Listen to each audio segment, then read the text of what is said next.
Hello.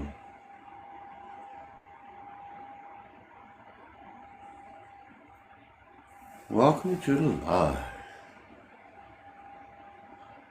Today we're going to be talking about soul remembrance and what it is.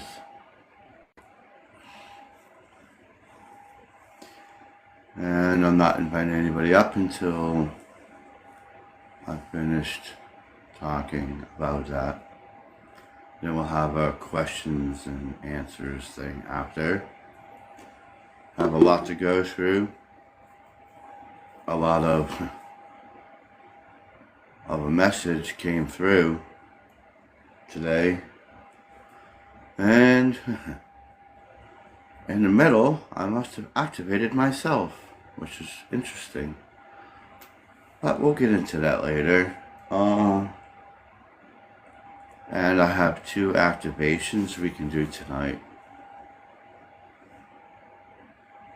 So if you wouldn't mind hitting the likes and shares. And if you're new, let's do some adding. Let's raise the numbers so we can get more people in here to make them aware of what is going on in the world today.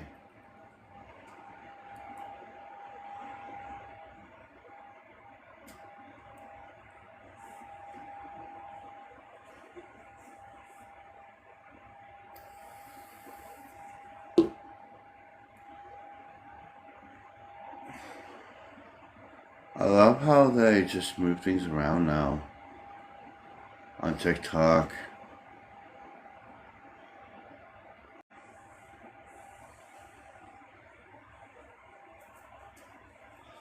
Hello, and welcome to the live. Today we're going to be talking about soul remembrance.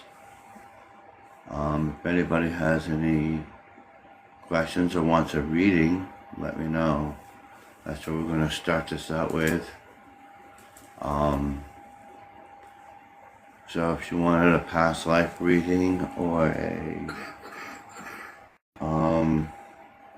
starseed reading or a 3-card reading, please let me know. And I will throw the thing up here now, which I should probably do.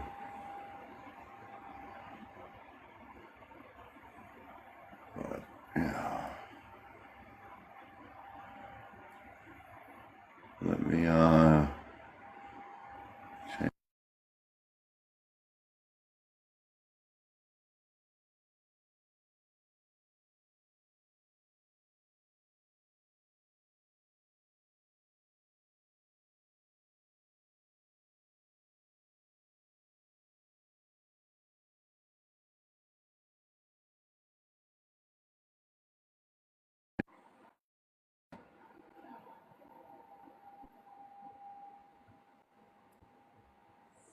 We're going to start it out with doing readings.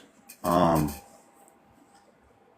you see up there, if you'd like to do them, let me know. But other than that, we're going to be talking about soul remembrance. I got some activations that I had gotten from the spirits. Yeah, it's really interesting information that they gave me. It took quite a bit of the day until I passed out. So it might be interesting. Well, it will be interesting actually. I wrote a few pages and a few activations that we can talk about as it proceeds. But right now I want to see if we can do readings. A starseed reading, a past life, or a 3-card reading until more people come in. And then we'll get into the main topic. And I'm not sure how long that'll be, probably about an hour. So people can make their way here.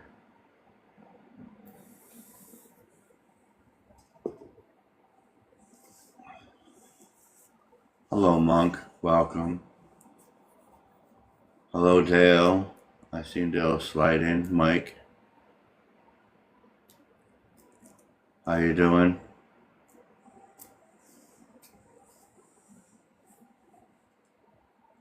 So if you wouldn't mind hitting the likes and shares, because I want to talk about this soul remembrance.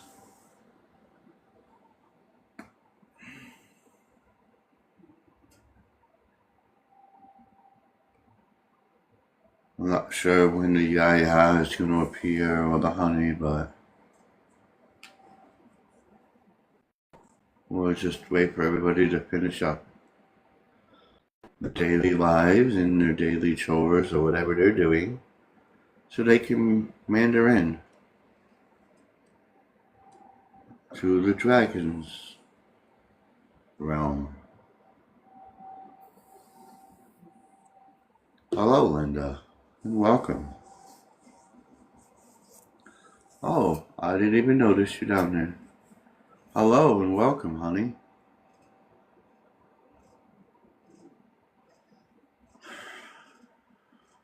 So if anybody wants a reading, let me know.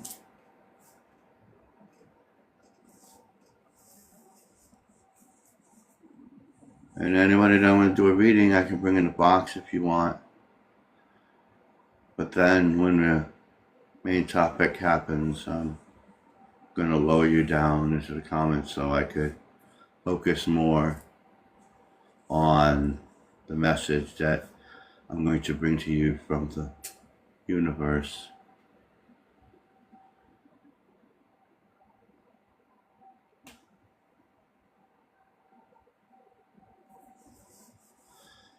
It should be quite an interesting live.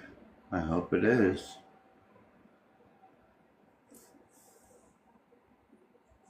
Does anybody have any questions for now, or anybody want a reading? Feel free to ask.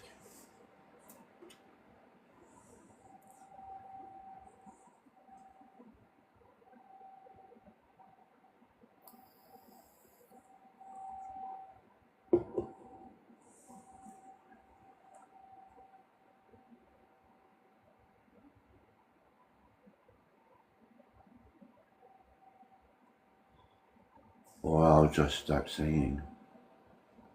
Make everybody deaf. Huh.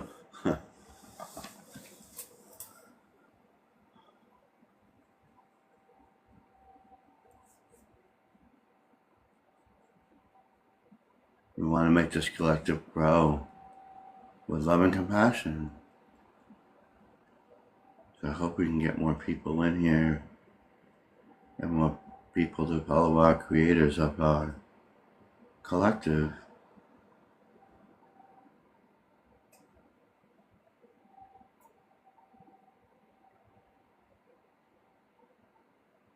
Does anybody have any questions for the universe? If you don't want to do a star seed, a past life, or a 3-card reading,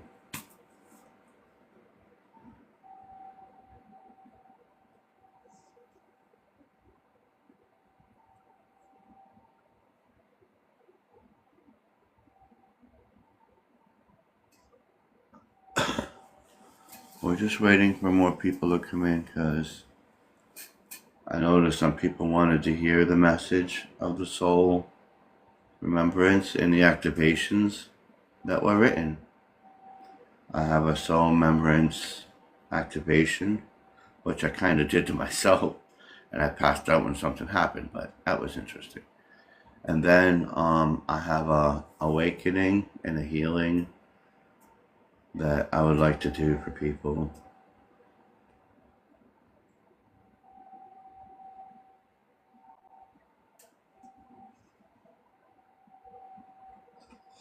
But right now,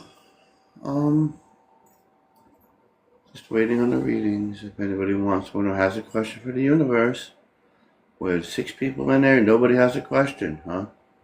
Y'all know everything? You don't have no questions.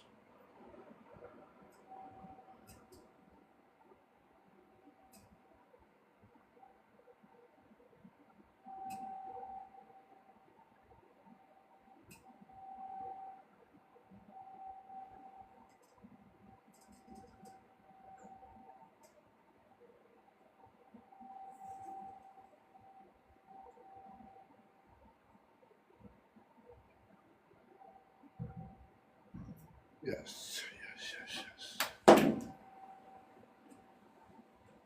not very abuses knowledge. Your knowledge is not useless.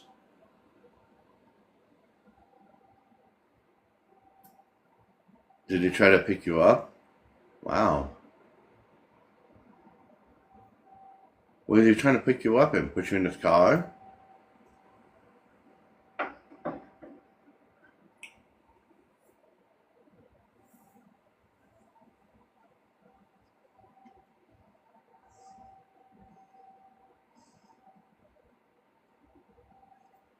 Well, yeah. Everybody needs a little pick me up every once in a while. We're all kind of brain dead.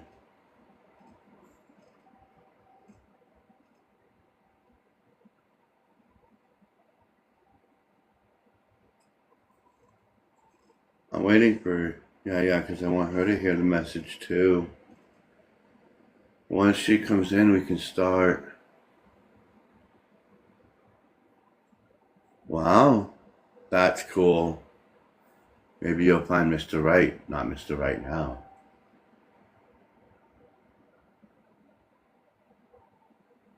Wonder where Yaya is. And Suzanne. Because I know I'm going to have to repeat this twice.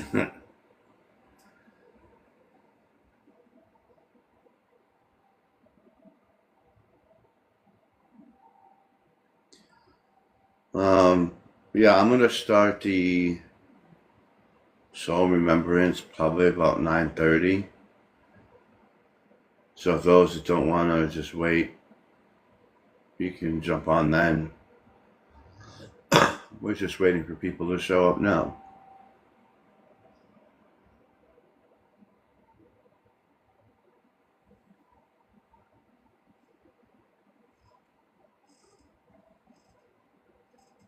So if anybody wants a reading or a starseed or a question for the universe or a 3-card reading, let me know. Or I'm just going to start singing and make y'all deaf.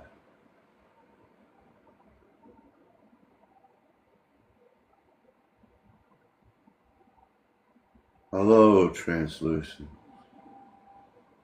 Transcendence. Hello, Lois.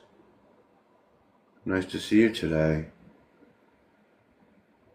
So in about an hour, I'm going to do the main topic, which is soul remembrance. Just waiting for people to get up in here.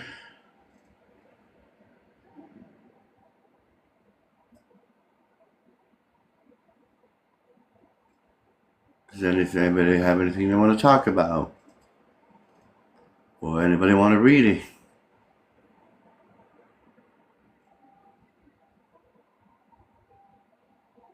My day, it was interesting. I woke up with a pounding headache. We went driving around. Had an interesting part of the day. And then I started listening to the universe and I started writing down the topic that I wanted. And that gave me this information. And as I was writing the information, I must have activated myself because I woke up and I had a being talking to me called Unicron. I found it very interesting.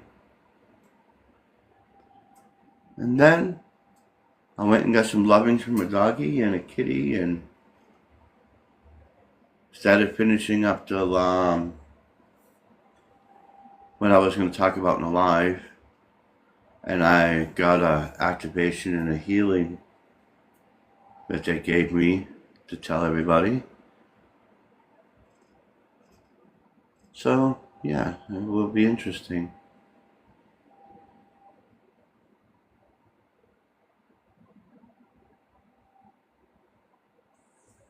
The soul remembrance. That's going to be an interesting topic.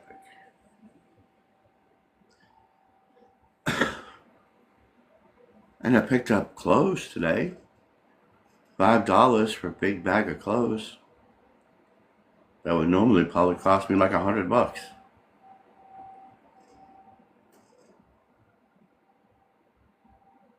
Wasn't too bad, actually.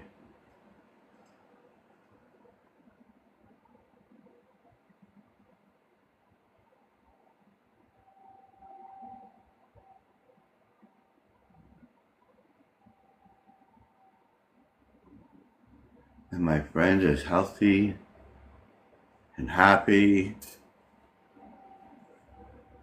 and that makes me happy.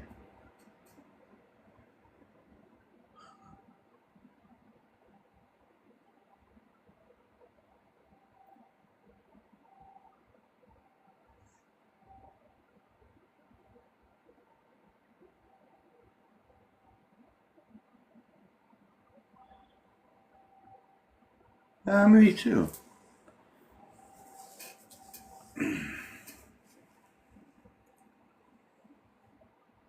So, does anybody want a reading or have a question for the universe or have a discussion you want to talk about?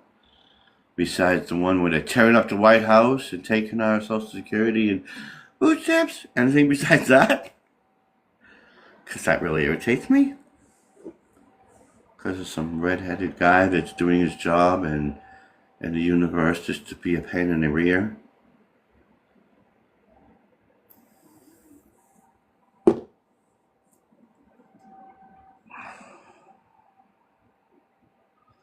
I was on my feet too long yesterday weeding my backyard. I spent half the day in bed. Well, you don't have to overwork yourself, buddy. Get that stuff done, you just don't want to overwork yourself.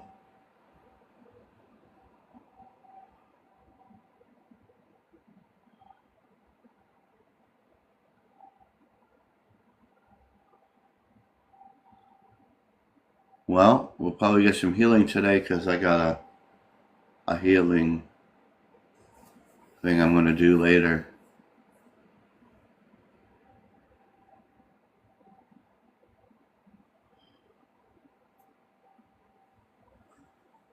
Yeah, no respect for history.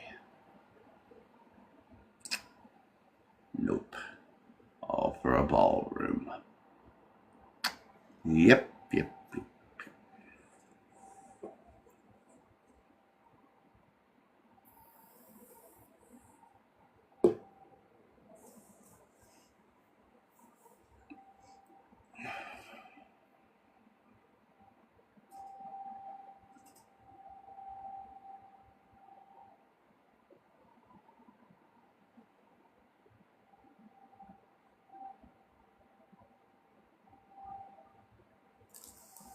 We're just waiting on one person. I want them to hear the message.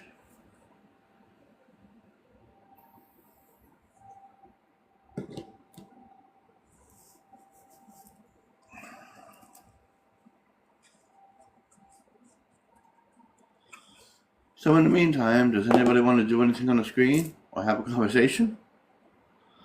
I had to cut blackberry fries. Oh, blackberries. I'm allergic to those. Blackberry and raspberries. Oh. I would break out in a rash. I would turn red. Wasn't very fun when I was younger.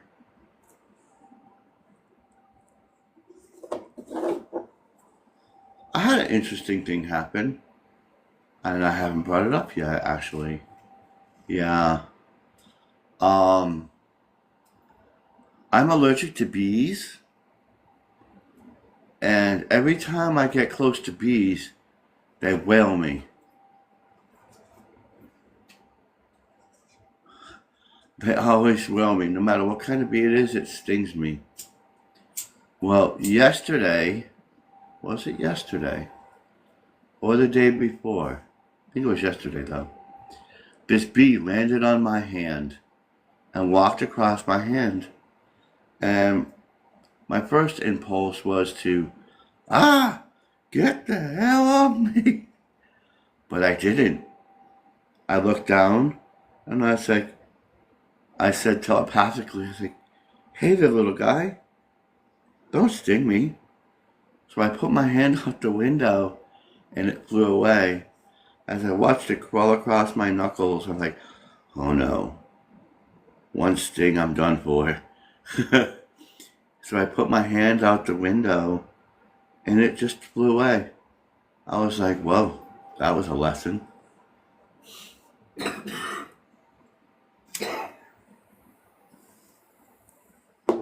And a lesson for that, even though something can eliminate you, don't show fear, show love. And that's what I did. And I was like, oh, I did not want to go to no hospital.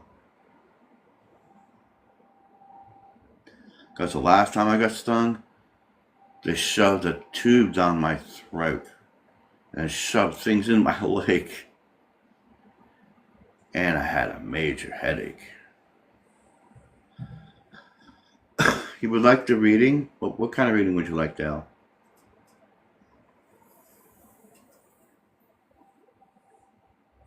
Hello, Commander. Even if you're just browsing by.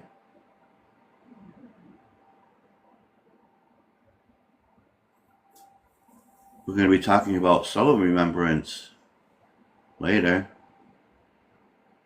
Maybe in about 30 minutes or so, actually. Well, what kind of reading would you like, Dale?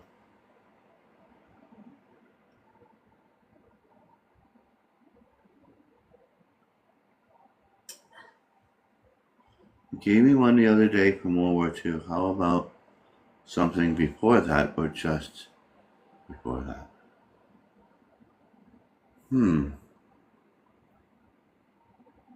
The one that comes to mind that I'm being told is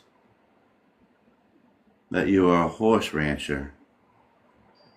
You wrestled horses. You not wrestled, you were rustling horses. In a big circus. You were in a circus rounding up horses, Appalachian horses, all kinds of horses. And I think the name of it was Wild Bills.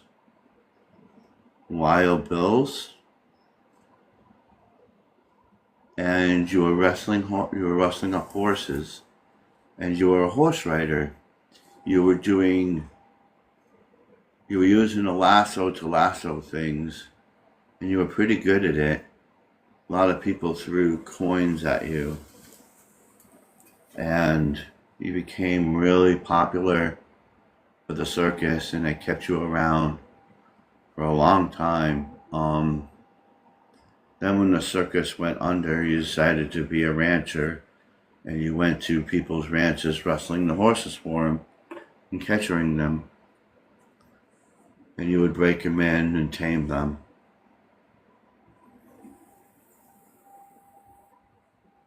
And that was about, I'm seeing the 1700s.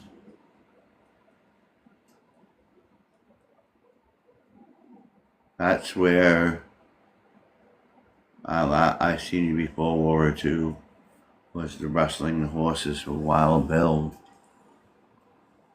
He was a guy, he had a weird mustache that curled up, he had a top hat, he would have a cane.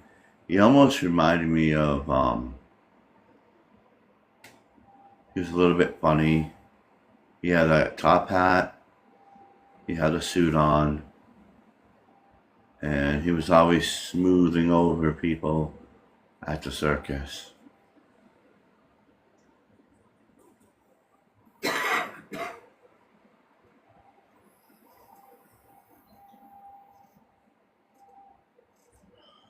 Does that resonate with you?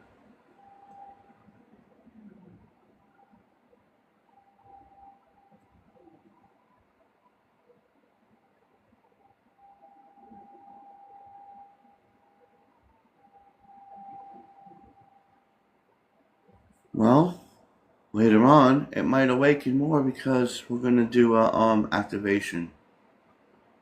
or whoever wants to do it.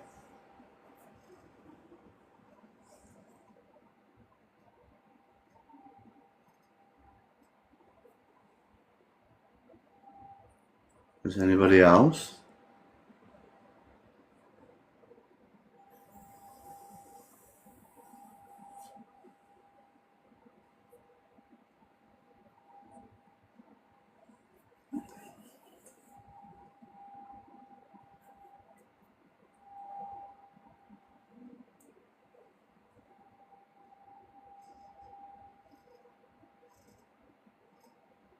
You want one in the same timeline. Let's see, Mike.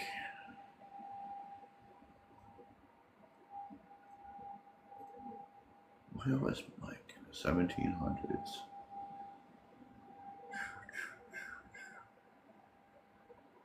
Huh. You were a tailor. You were making clothes.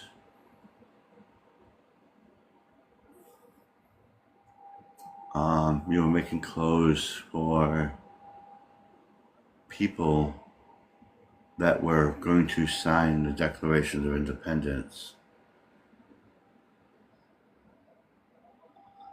Oh, after this reading, we're going to get to the message. Yes, you were a tailor. You were making clothes for George Washington,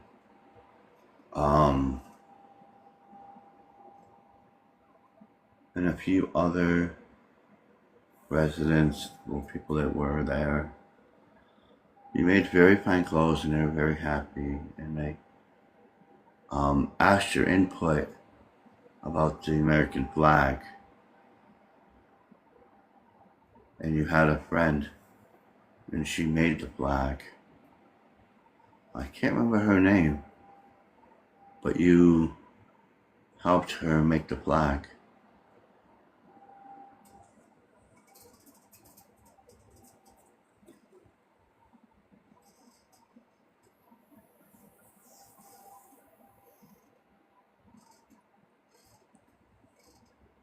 I think, yes, that's who it was. All right.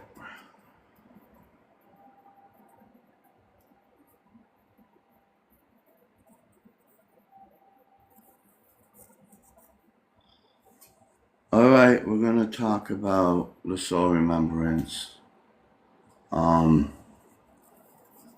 Give me a moment. I gotta need a light here. All right, this is gonna be a. Oh no, don't fall out there. All right, we'll go through these pages. Yes, pages and pages. All right.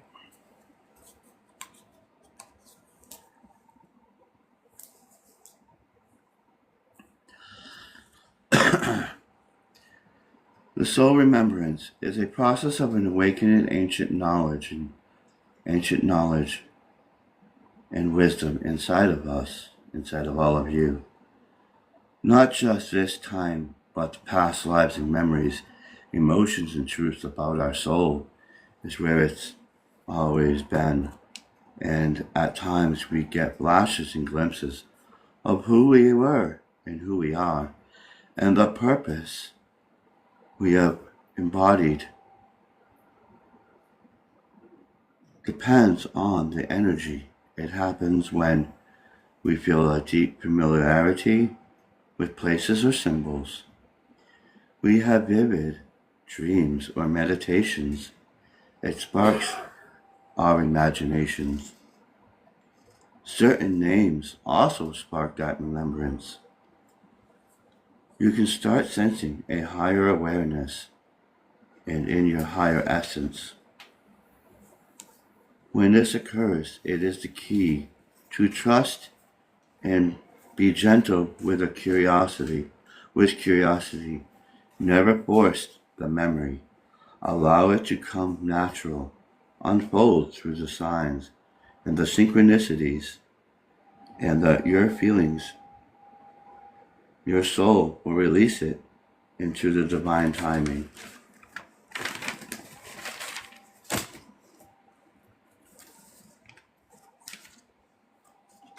Now, let me skip over this page. Oh, where am I? Now, sometimes we have past traumas. These traumas can affect us even today. When someone of us does or says something hurtful, it will affect you in your physical body. Even old emotions and patterns can replay in this life as it did back then in your previous lives. They show up in our daily life as fear, maybe as a trigger, such as a fire, water, heights, or an authority you don't agree with. Sometimes you repeat that pattern to a loved one. You're repetitive. Sometimes tension in feelings or feeling old or illness. Sometimes the body carries that memory within the mind doesn't. Familiarity and resistance towards a place, people, or a culture can also trigger that soul remembrance. Dreams are important. Dreams and flashbacks can feel charged with a emotion rather than imagination. We can integrate them by acknowledgement. Don't fight it. When it feels bigger than you, at the moment, pause, breathe and remember. Breathe and say, remember this. Remember this. Feels older than me. This will loosen the grip. Sometimes we have to regulate our body.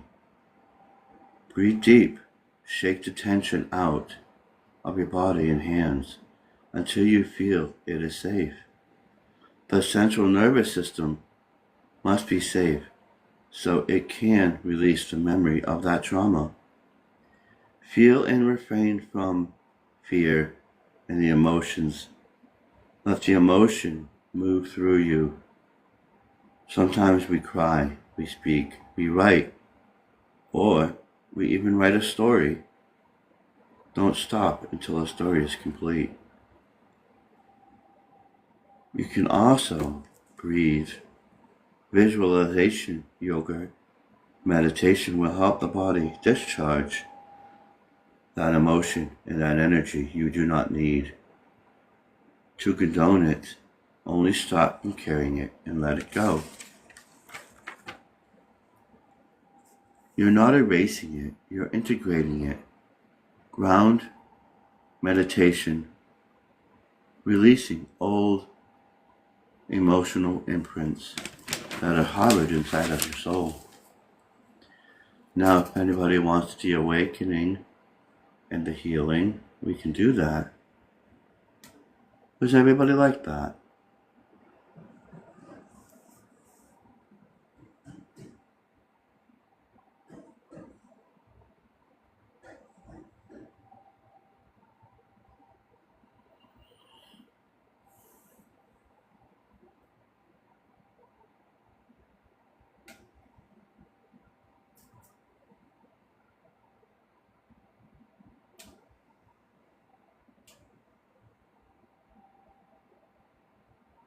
Oh, okay. Just want to make sure. What about everybody else? Okay. Elohim Ra in Ka, flame of the first light awakening inside of you. Shalom Itra Na, peace descend and restore and raise within me by breathing, by breath my heart, by the golden fire. I call forth the truth of my soul and the desires within. Heal what is broken. Reveal the truth. I awaken the light as it shines through me.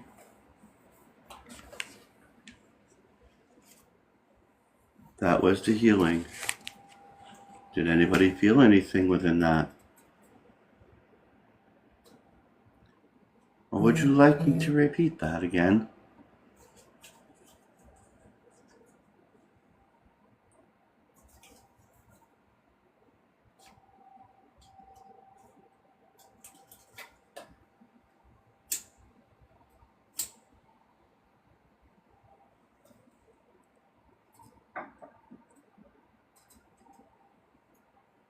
Would you like me to repeat it?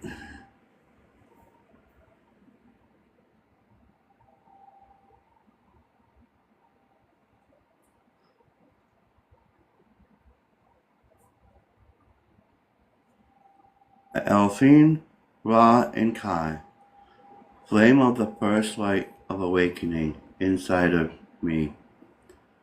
Shalom, Itra, Naya. Peace descend, restore, and rise within me. By breath, by heart, by the golden fire, I call forth the truth of my soul's desire. Heal what is broken. Reveal the truth. I awaken the light as the love shines through.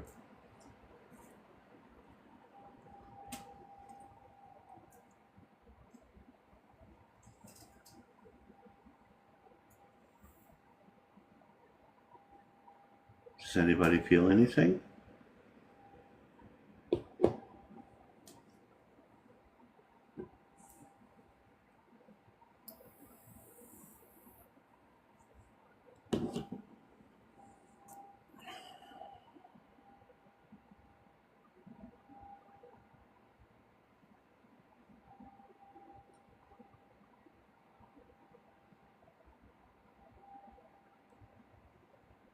That's wonderful.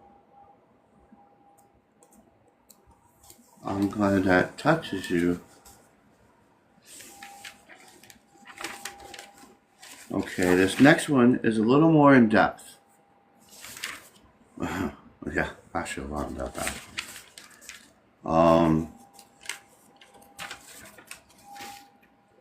This one is going to be like a meditation.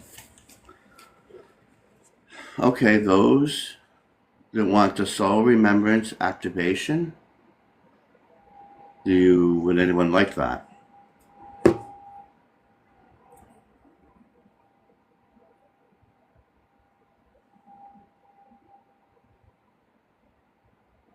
Yes, I did an activation.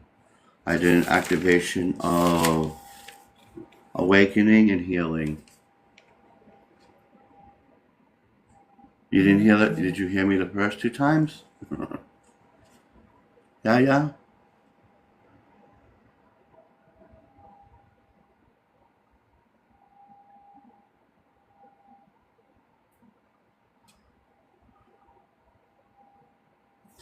I so love the internet.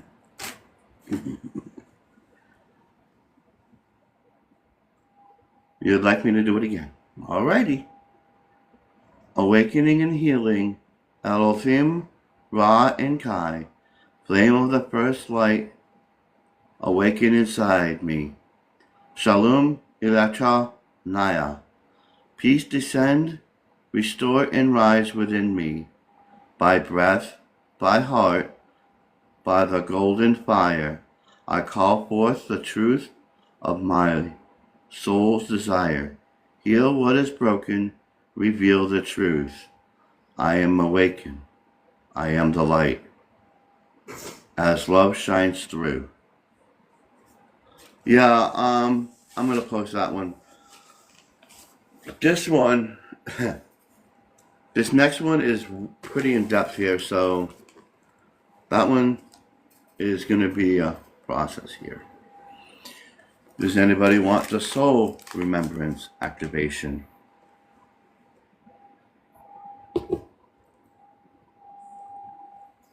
This is the one that activated me earlier.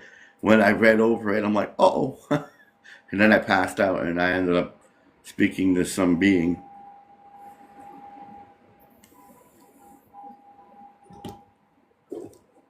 Okay. For those that who want to participate in this, you're going to want to close your eyes, take a slow, deep breath.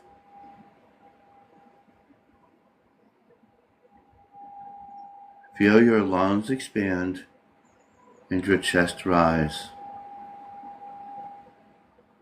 Let me know when everybody's doing that. Oh wait, you're supposed to keep your eyes closed.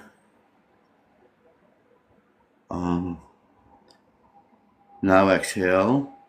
Let all the noise and the tension melt away. Breathe the light, that soft golden light, and let it settle deep within the parts of your heart. When you feel that your heart glows brighter, that is the doorway into your soul. The golden bridge will now be formed between spirit and body. Through this, your ancient self remembers. And now you repeat to yourself, once you've hit that stage, I am ready to remember. I open my heart, I open my mind, I open my body, all that I am and all that I will be, to the truth I have always been.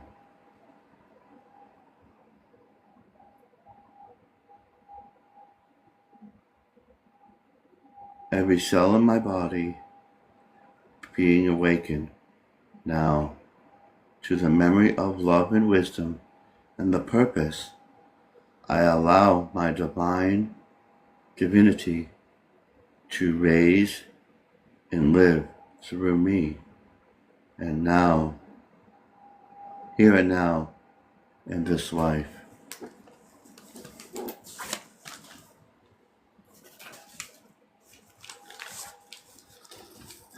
Let the power flow through you into every part of your body and soul, all the way into your spine. Feel it weave through every part of your body, through every cell. The filling with presence, power, and peace. Now imagine that golden light expanding onward through your body, through your aura, past the room that you're in, leaving the place you're sitting, until it fills the field of consciousness that is held within those memories. And you say, you are whole, you are remembered, you are here and now, and the soul is now awakened. One last time, take that deep breath and release, and then open your eyes. Now with this, you always have to remember to have patience and breathe. Your heart has to be coherent. Align it with your heart and soul. Light and sound to stimulate your DNA. Stillness. Listen to the world and what is around you. Movement. Sing, dance, walk in Gaia. Allow yourself to awaken with a broader understanding of who you are, with a remembrance deep within. And then, integration. Bring it into yourself and accept it. Accept who you are and what you're meant to be. because all of the wisdom has always been inside of you. That light that shines within you will help others with the understanding that you're bringing forth from yourself and your past lives.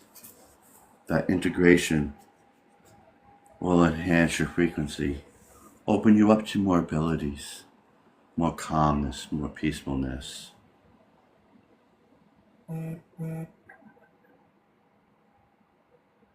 And awaken you more to the higher level of who you are and what you truly mean, being your authentic self.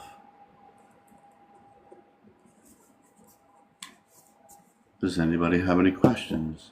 If you do, hit that guest request. I know everybody's waiting. They come up in these boxes.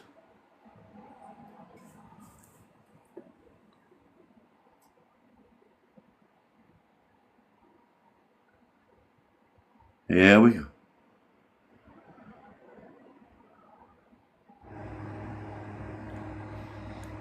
I have to say, when I opened my eyes, that dragon sure was golden and bright.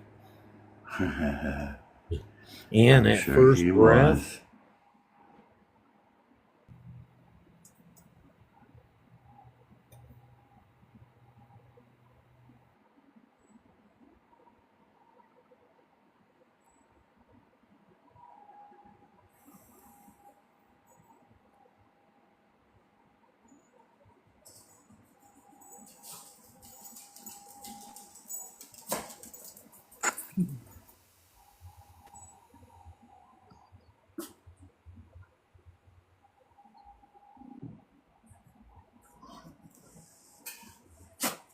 I hope everybody liked it. That was from Arya and the Golden Dragon Brim. They both wanted to share it with you. Each one of those, the healing and the remembrance, was from each of them.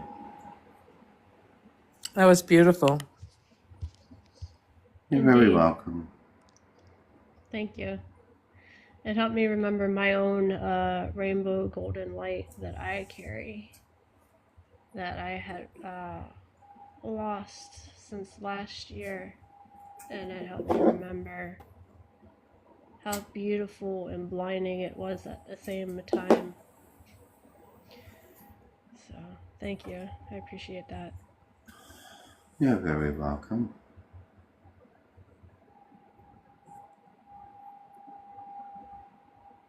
Does anybody have anything they'd like to add or say?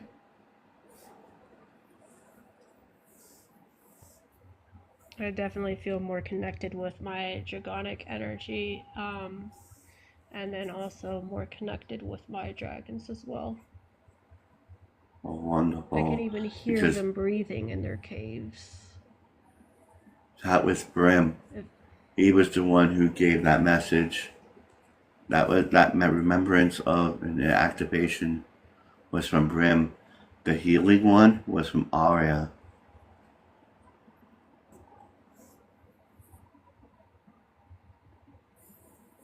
Mm-hmm.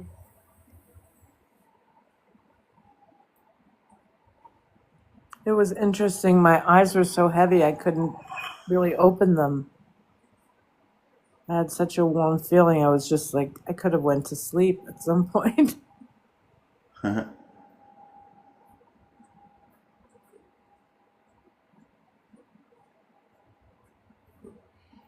like to make an offering to them. What do they like? What a white candle do? Yes. I will light one now. Well, River, you better have a seatbelt on.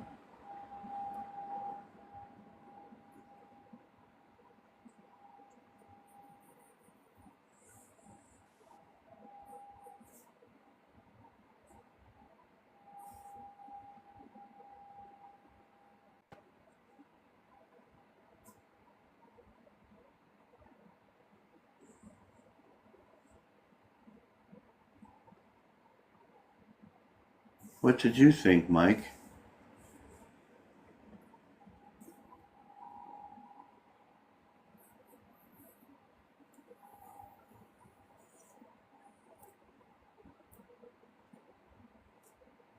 if you're speaking, I cannot hear you.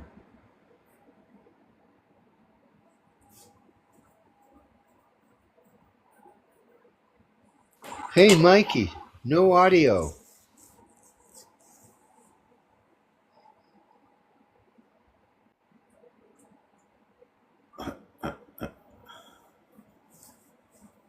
I can't hear you, Mike. Maybe he fell asleep.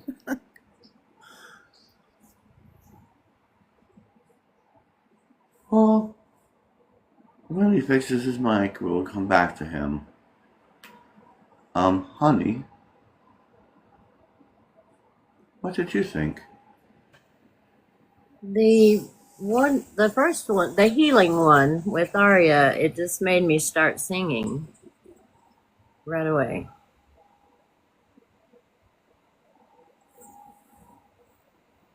And I've done the heart one, a similar one, several times the last couple of weeks, and it's always an amazing feeling, very warm and expansive, I want to say.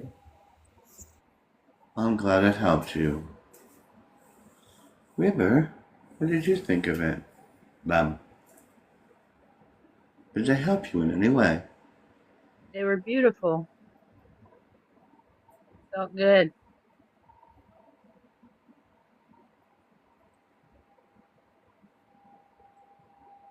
Anything else?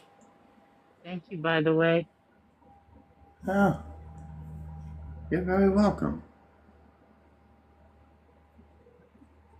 Well, we're back to Dragon again.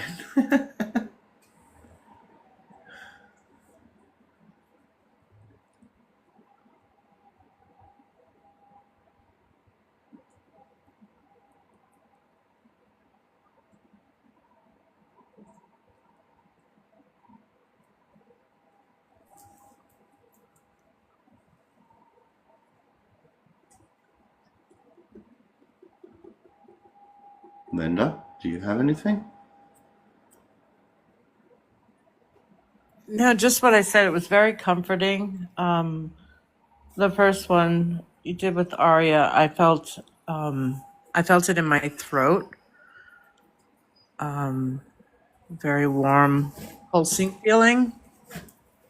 And second one, when I tried to open my eyes, it was very hard to open them, where I just felt very relaxed. And I had my cat sitting on my lap, and I think she felt it too. She was almost drooling. So yeah, it was beautiful. Thank you. You're welcome. Dale? I got very warm, comforting tingles that run up my back. I was kind of indisposed when it all got started, so I just kind of sat there. But yeah, I didn't want to open my eyes. It was very relaxing. My headache's gone, but I still got a stiff neck. Part of my uh, injuries from yesterday's yard gardening, removing ugly looking sticker weeds all over my yard from the rain we had.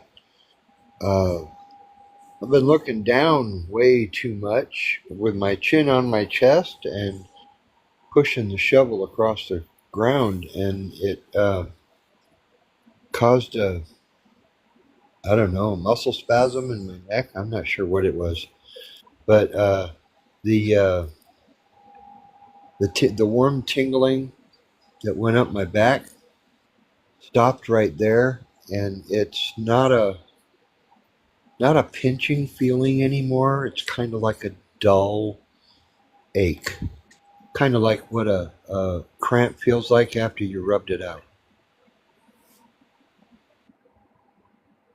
Interesting.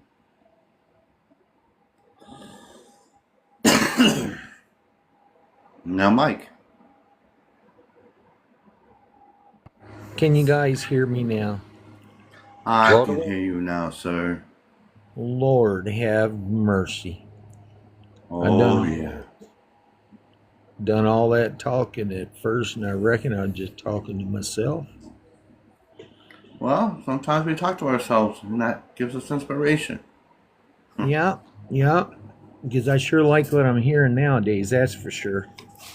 You know, I love the opening of it and the remembering of the feeling of knowing the difference, what was and what is now. Right. And yeah, and how easier it's getting to be able to deflect and not hang on to what we were so immune to hang on to, you know?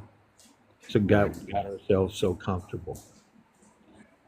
But the excitement of learning to me has become far more passionate in what I'm doing than what I used to.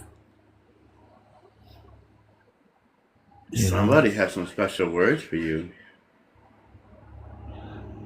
please, You know who it is. please.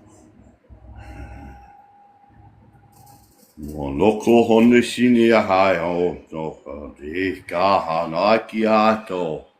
Anana no sunura ki ano tuna e ti a. Mono ti ana ya te ato. Nere si te moko ni ka hana kai no koto. Mototo si te wa te ka. Ono no mone ko na ya kunuka. Ita si tomo toya. Oh, no rokopotashe. Te que hela Wonderful. matatsa.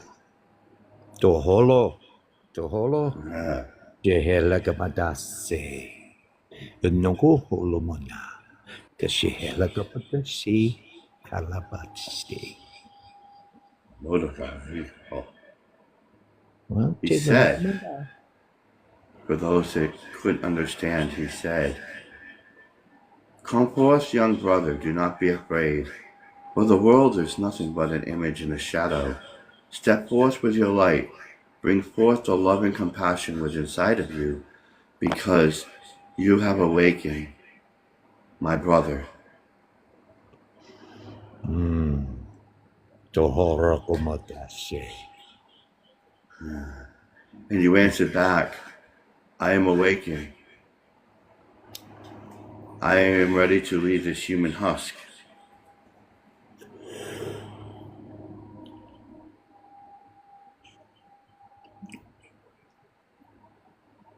But a more clear understanding of being here and understanding of where I'm going to be and the purpose. Mm-hmm.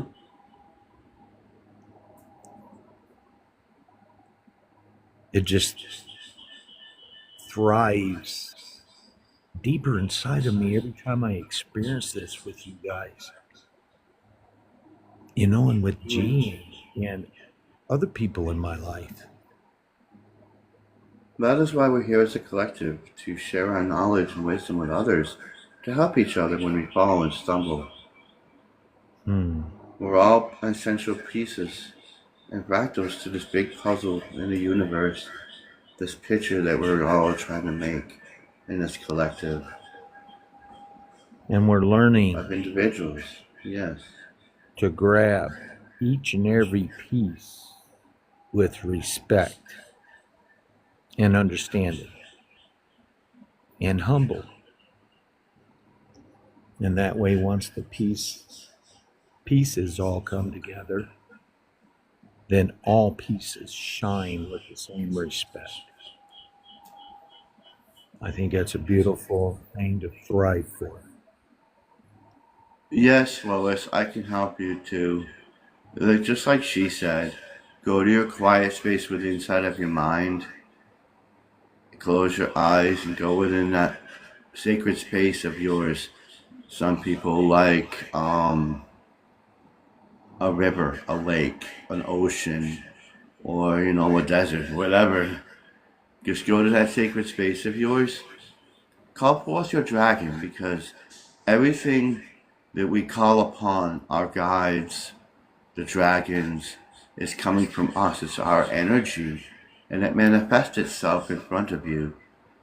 And when you're ready to accept it, you reach out your hand and you say, "Can I connect with you?" And you connect with it. Usually, I take my forehead and press my forehead against the dragon's forehead or the familiar's forehead. Um, and we have that connection, and it connects. And then when they're ready, they'll tell you their name. And that is how you connect with your dragon. You show the love and compassion, and whenever you are feeling high vibrational and high frequency, your dragon grows bigger. But when you're feeling negative, low, and this, your dragon shrinks and becomes more weak and powerless.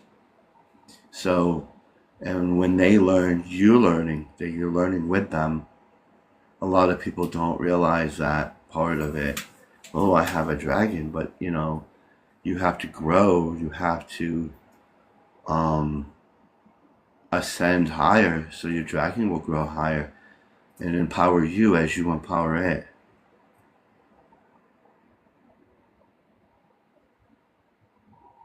Does anyone understand? Yes.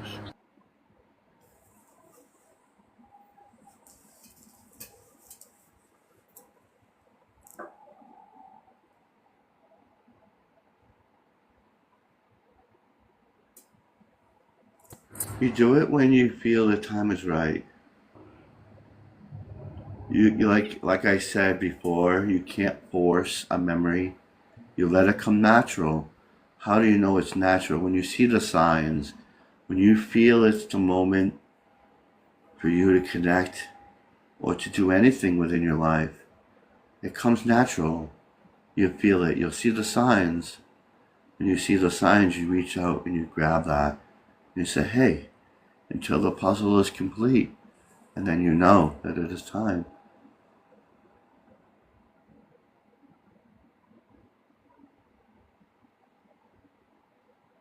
We want to live in harmony and synchronicity and serendipity with everything on the planet. We want to live in harmony, so you have to show that to those beings, animals, plants, and everything out there. You show that you're connected as one by that unconditional universal love. What a feeling.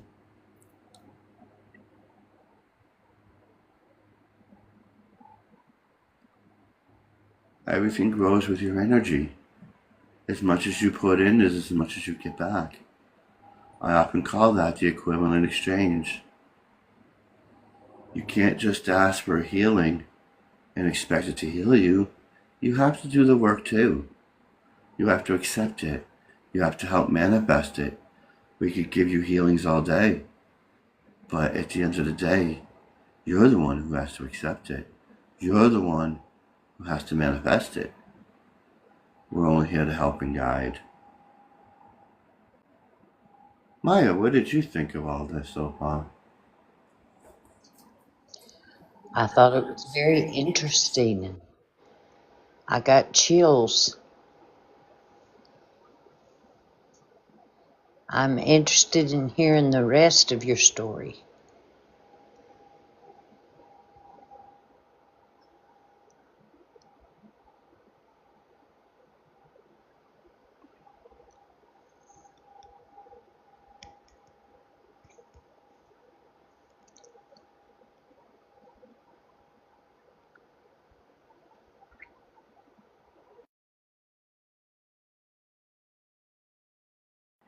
And what part of the story would that be?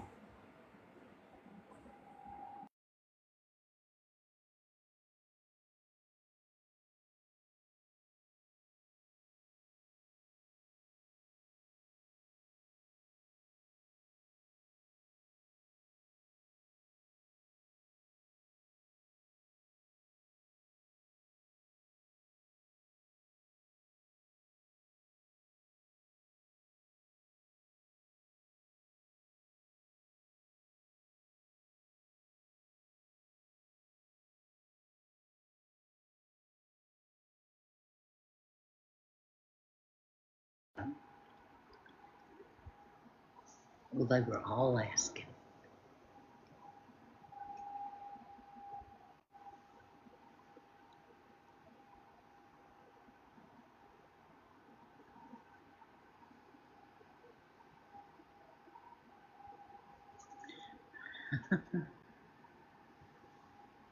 Yeah, you fell asleep. Oh, bless her. Bless your heart. Yeah. It was a long day.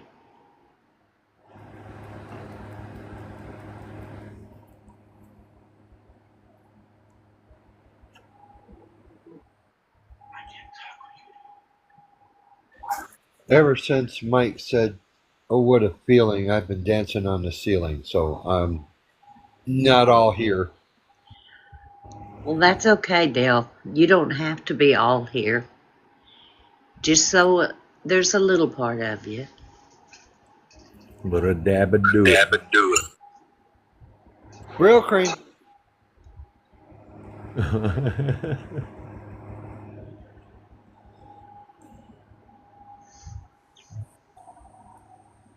Ay, ay, There's ay, our ay. Yaya. Hey guys. Hi there. Hello. Oh, Hello everyone.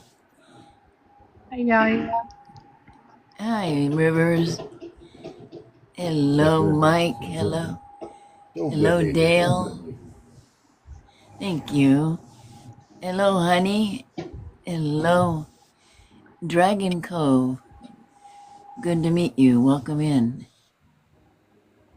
Hello, sister. Hello, hello.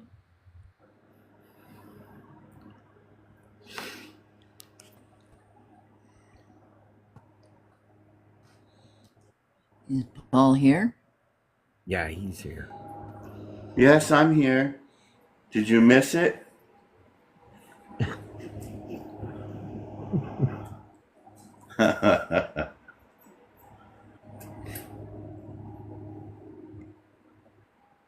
Yeah, yeah. Hi Joe. Yes. Did you miss it or did you hear it all? Hi Did you Brian. miss it or did you hear it all? What part?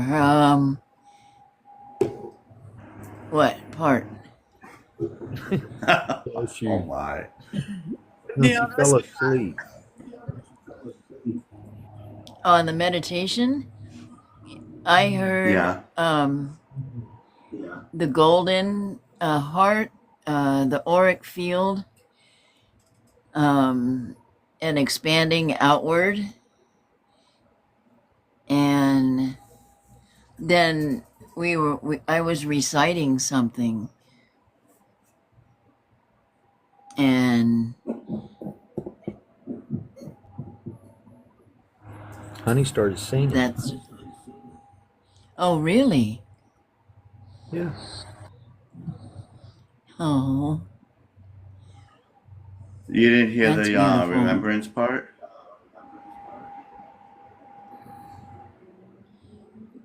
I think I do remember that part. Well, it activated everybody's memories. Those who consented, anyway. Well, I consented. I fell asleep. And this is probably one of those that will I'm getting from my guides. It could activate in the next few days. Well, when I did it, I ended up getting a being called Unicron. Was it Unicron or Unicorn? Unicron.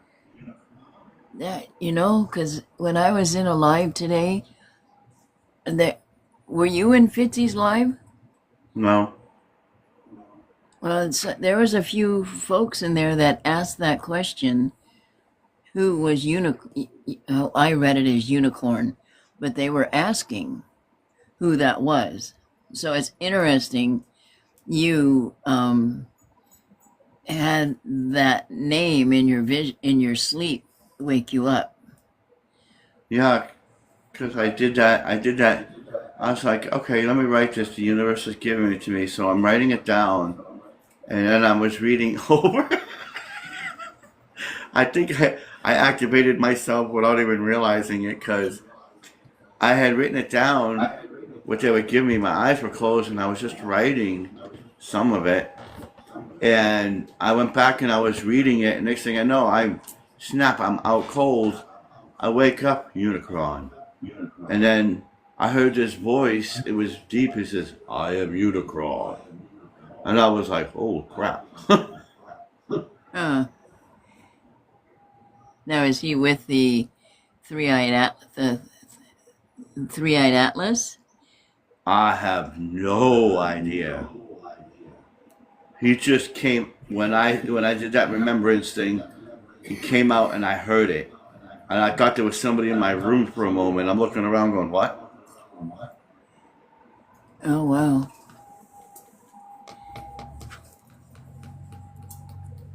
Where's he But from? yeah, I don't know yet. Okay. I wonder if he's on your ship. I don't know. Well, we know areas is. Yeah, I mean, I know Aria's around here. She's been flying around here. Been showing up in the lives. It does, That's what I Dragon thought. Pooh. That's what I thought. Transformers. My mind went right to that. I'm like, what?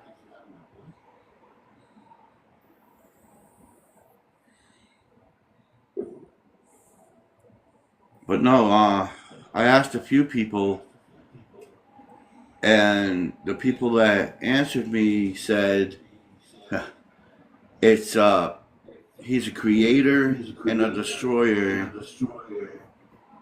and he is a very powerful being that rarely speaks to anybody. Huh. Kind of like us. Yes, that's what I was gonna say. Oh, Yeah.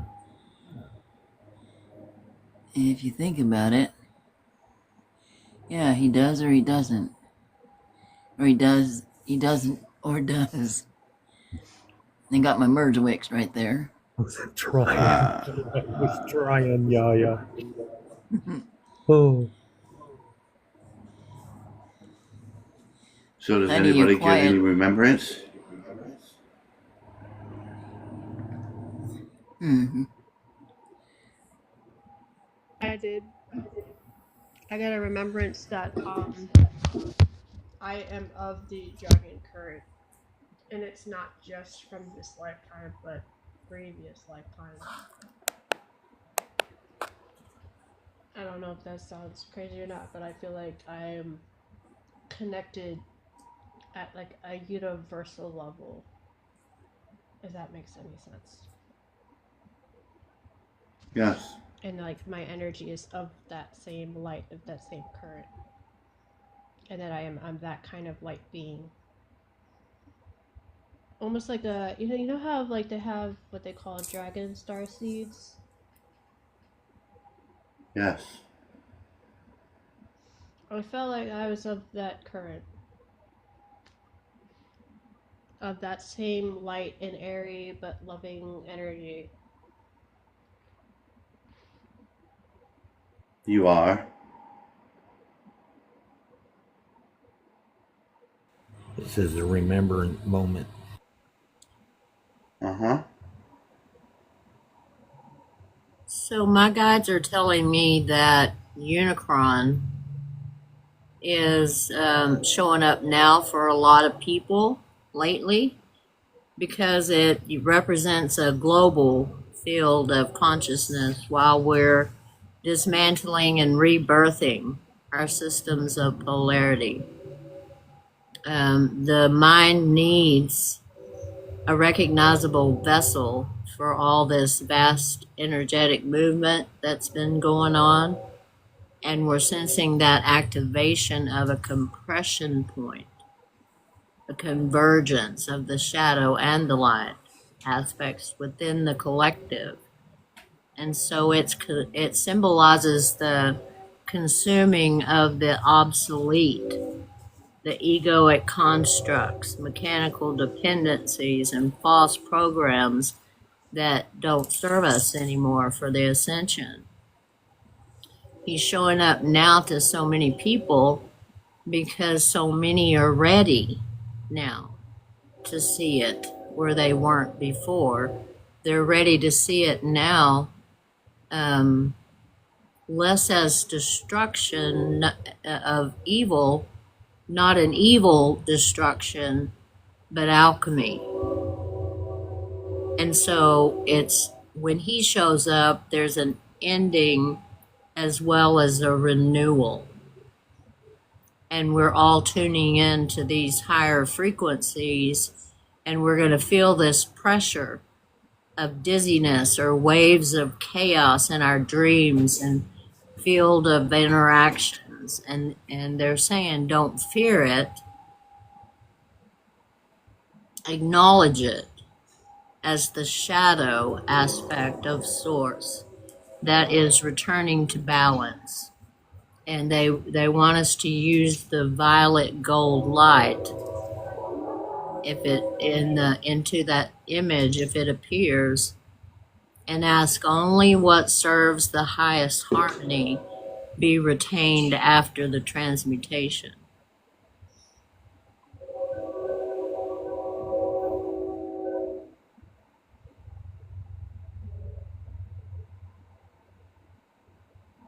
Does that make sense? Yeah, because it explains a lot of confusion that we have. Right? Right. And Or, it makes sense.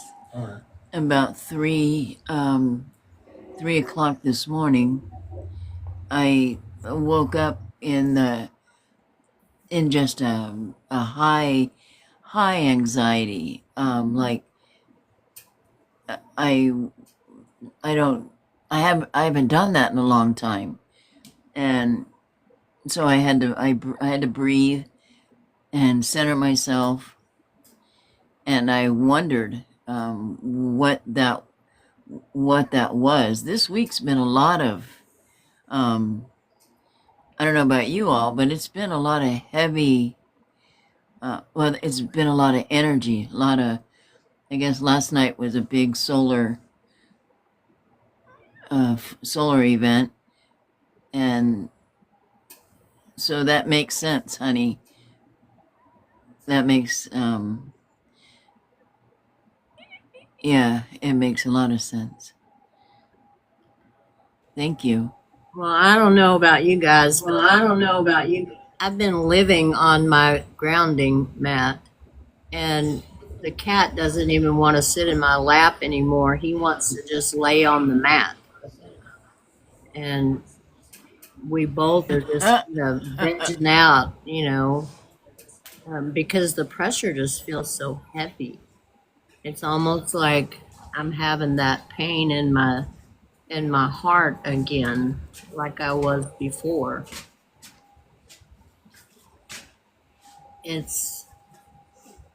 And I had some anxiety too, like you were talking about, not so much today, but yesterday. Yesterday, I had a lot of anxiety throughout the whole day, like an impending doom or something that I don't normally feel. Yeah. is it? Yeah, my chest is. Go ahead. I'm sorry, Mike. No, please go ahead, Loretta. Please. I was just gonna concur that my heart would do the flutter, but I heard a message, and I think I reposted it, that these energies coming in, our bodies were going to feel the like fluttering of the heart, maybe some pain, feel. I mean, if we feel that we need to rest, do it. Don't beat ourselves up for it. And so it, in the long run, it makes you feel like you're right on track.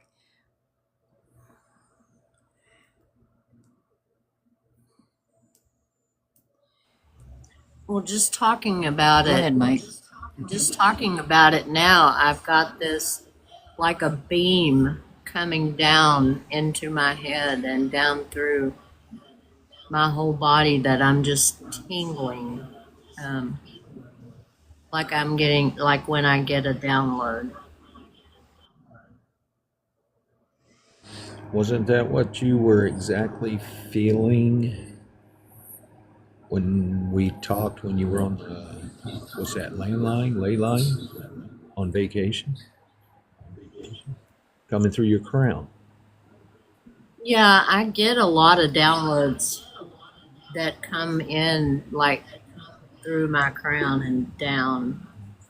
And what I felt when I was on the ley lines was, I don't know, that was like a feeling I don't think I've ever really felt before. The intensity of it when I was in Colorado was more than I've ever had before. And I felt like I was bouncing around, like pinging from here to there, having to ground constantly. Well, he said 5 words to me, and that just shook me, and I've been trying to find out ever since because he said, I am unicorn, merge. That's what he said. I'm like, what? What? Merge to stay stronger, to build more than what we have. Because apparently more people are going to start showing up. We'll merge the shadow and the light, which is what my guides just said. We're merging the shadow and the light. Yeah, but at least we're going with confidence of wisdom of light. And not like we were lost in the shadows before. At least we have proper knowledge. At least we know who we are and what level we are. Do you guys feel that? Well, it does prove what it talking about, that more and more people are waking up around us, for sure. Yeah. You know, And we're seeing it every day that more and more people are waking up, and some are waking up kind of bewildered, and some exactly. are waking up anxious, and some are waking up pissed off. You know, some are calling and asking for information, and seeking information from other places. Yeah. I've experienced all the different ways people are suddenly becoming more awake. You can tell by the words, the actions, and it does spread. It does. And that's why I'll never let go. Because at least I can understand now. I understand the purpose and the existence of me.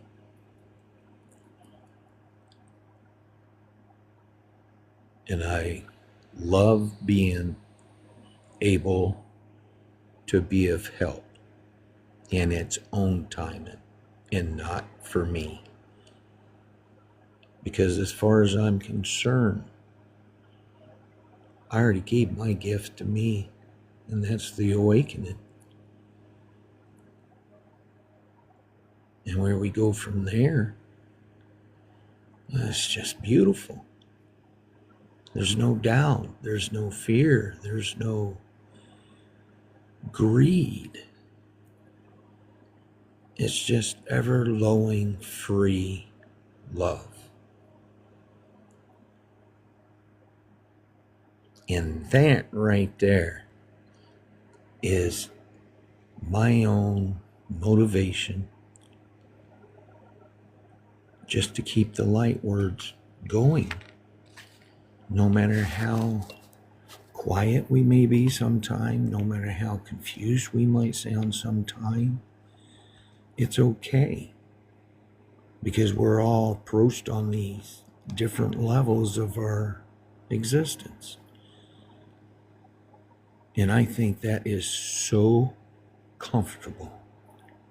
I'm basically leaving my door unlocked when I come in here, like we're going to be able to do. And I'm just one person that's grateful. Not to change the subject, but how do you know where there's a ley line? Because after what Jan went through the other day, I'm wondering if South Mountain isn't on a ley line in Phoenix. You look at my profile because there's a map with ley lines on it. Yes. And you can also see where they gather and the points of them crossing is a That's what we're wonderful, talking about. huh? The points, the crossing of ley Yeah. line. Because she's, ever since she's been to this house, um, living there, or what, almost 3 years? No, almost 4 years.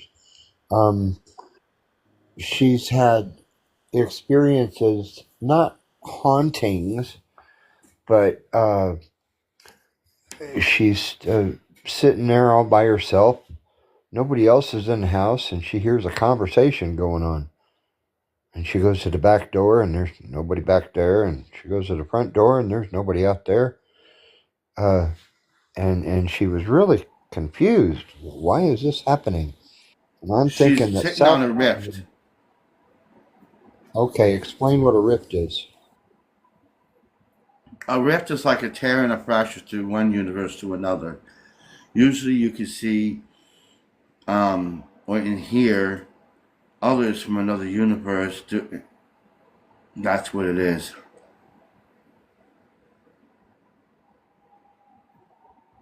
How would that? Uh, Gosh, I don't even know how to ask that. How does that happen? And uh, not to mention that she's been sensing what she thought were spirits her whole life. And if she goes like she went, I think she went to Jerome. She was in a haunted hotel or something, and she says she was the only one not freaking out, A and other lot, people. a lot of those rift open when some people use this machine and they smash guard particles together. That causes a lot of rip and tears in the fabric of time and space within the universe. That's why you're not supposed to be smashing them together like morons.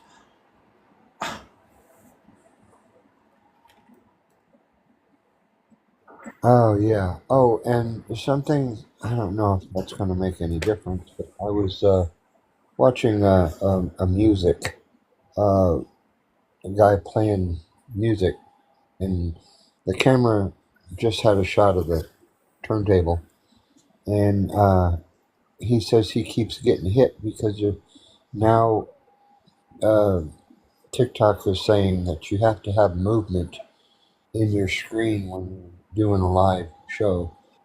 So I Mm-hmm. just thought I'd let you know. And I don't know if that candle's going to do it, but I don't know. I see stuff in the background. I can't explain it. It's just like suddenly somebody's got a flashlight on a pole or something.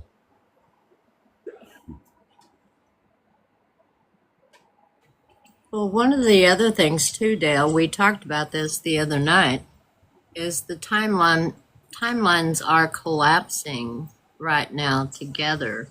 We're closer together than we have been in eons in timelines, as far as timelines. And so she is sensitive enough that she can feel perhaps other people in their own timelines that is just slightly shifted from hers, where Mm-hmm. she notices them and they perhaps don't notice her, or maybe they do. And a lot of people are noticing a lot of things just outside of their peripheral vision or just outside of their, absolute existence. Other things are all going on because we're all closer together in our timelines than we ever have been. Yeah, she said the last uh, time she had an episode like that,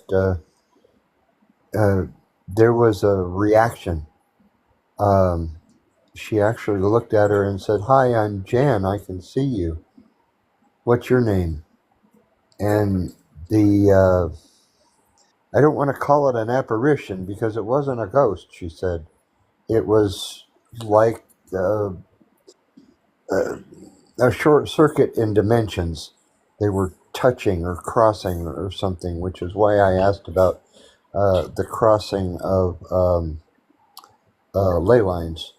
Uh, because pretty much every place she's ever lived was near a crossing of a ley line. And since you seem to be the expert on ley lines, I figured I'd ask you about it. And the person she was talking to said, or didn't say anything, just kind of tilted her head, like a dog does. And she was dressed in modern clothes, slacks and a long sleeve top, and she had red hair. She saw everything in color, and the only thing I could say was it was a dimensional rift or a crossing. It was the only thing that occurred to me. Actually, Mike is the closest to where a bunch of ley lines go together in Hemlock. I looked it up. He's got multiple ley lines, major ley lines, right next to him. Well, I don't want to lose the live. Can you look up South Mountain in Phoenix and let me know how close to ley lines that is?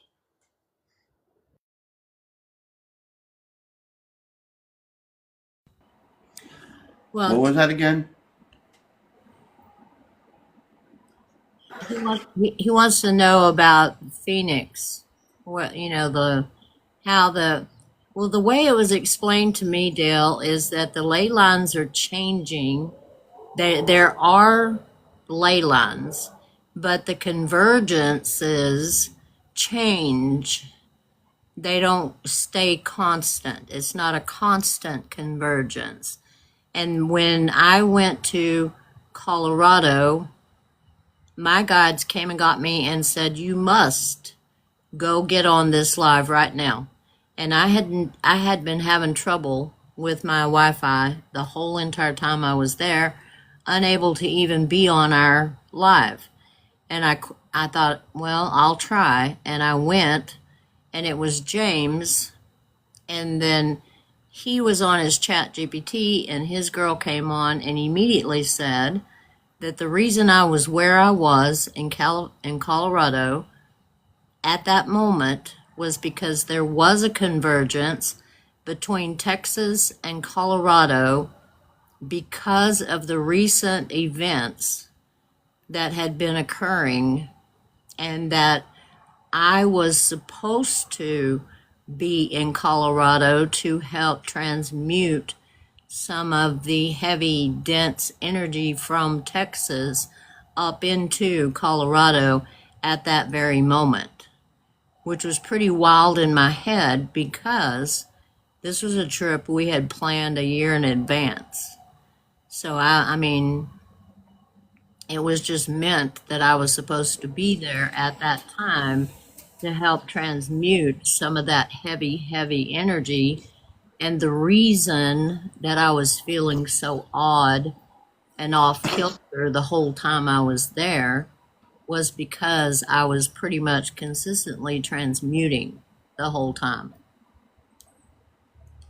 Yes, Dale, your Phoenix has a major ley line going through it, but they all converge near Sedona. Okay, where does South Mountain fit in there? The ley line goes southwest. It's southwest of Phoenix, and it goes from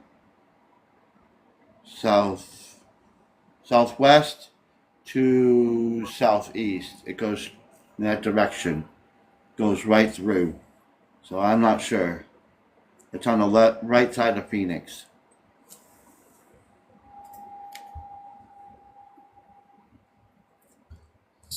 Okay, that's well. That is part of the mountain range that I can South send Mountain is you a. part of. I can send you a picture. Okay, that might work better. Well, Yeah. Jerome is right there next to Sedona, and there's all kind of energy going on in that area. And when we were there, I could really feel the energy.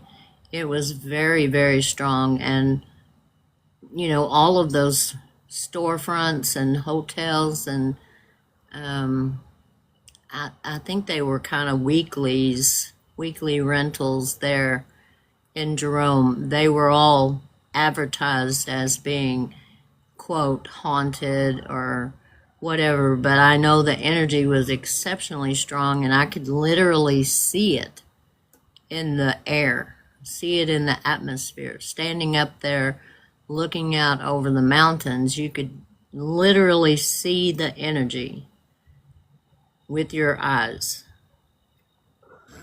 When I was at there's a bar up there at part of Jerome, and I went up to have a beer, and I was only one of maybe three other people in there, including the bartender. And then he leaned over the bar and he says, just loud enough for us to hear, if you guys look to your right, you can see the busboy coming through. He's been coming through for the last 40 years.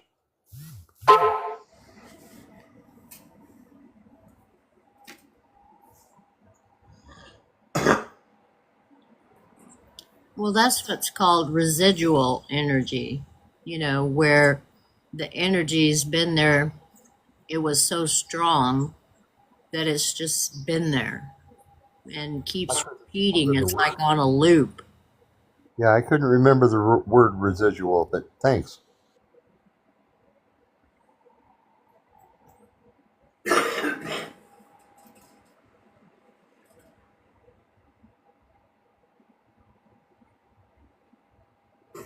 Well, when you were out there, you felt like you were experiencing a lot of out of body experience, right, honey?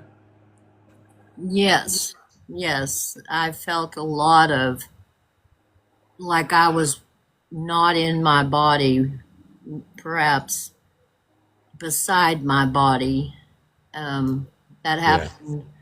That happened several times while I was there, and then we had that experience with the other dimensional guy that showed up on our hike as well later on in the trip.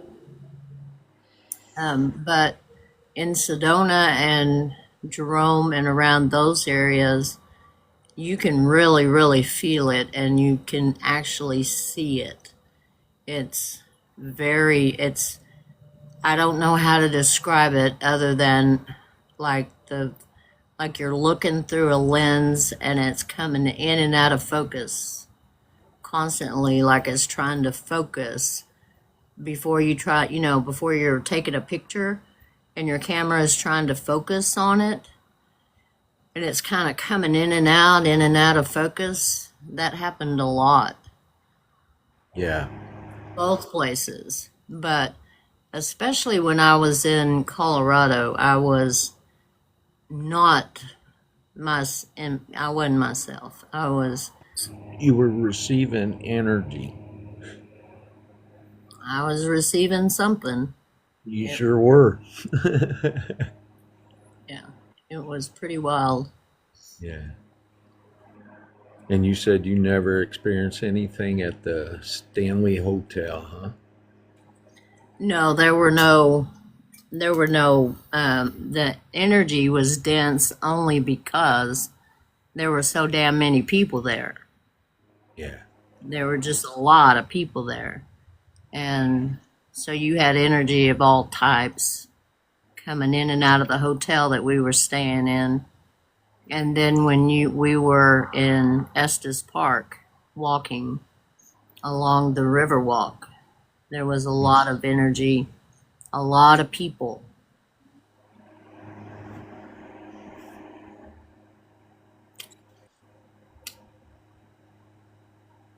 It was different though. It was a different feeling. Whatever it was I was feeling when I was there in Estes Park at the hotel, it was really bizarre. The way I was, like, I got up and I went for a walk, and I walked for miles without even really recognizing that I was walking for miles. And I could hear the wind, I could hear the water. It was like music.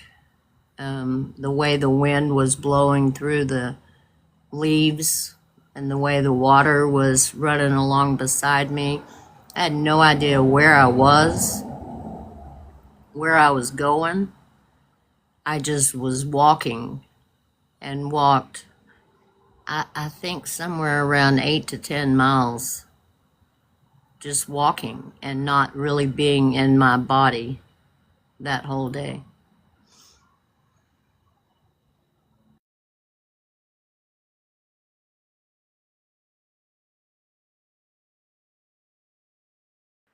Well, I look forward for the 30th to come up. Like Paul says, I have a few ley lines that a little bit north of me all come together called Hemlock. And G and I have experienced. That's where I took her when she had a year of rehabilitation. And instead of her going to rehabilitation, I told him that I would do it. And I did. We had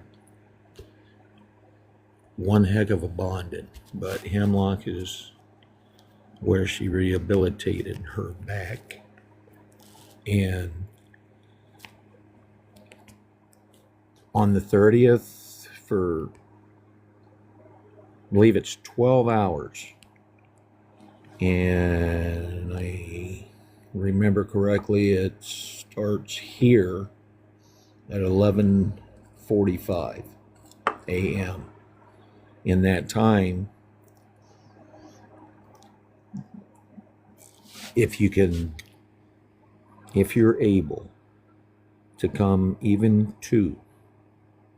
if you're able to go to a cross point during them hours and authentically meditate, just you turn everything off, and there's going to be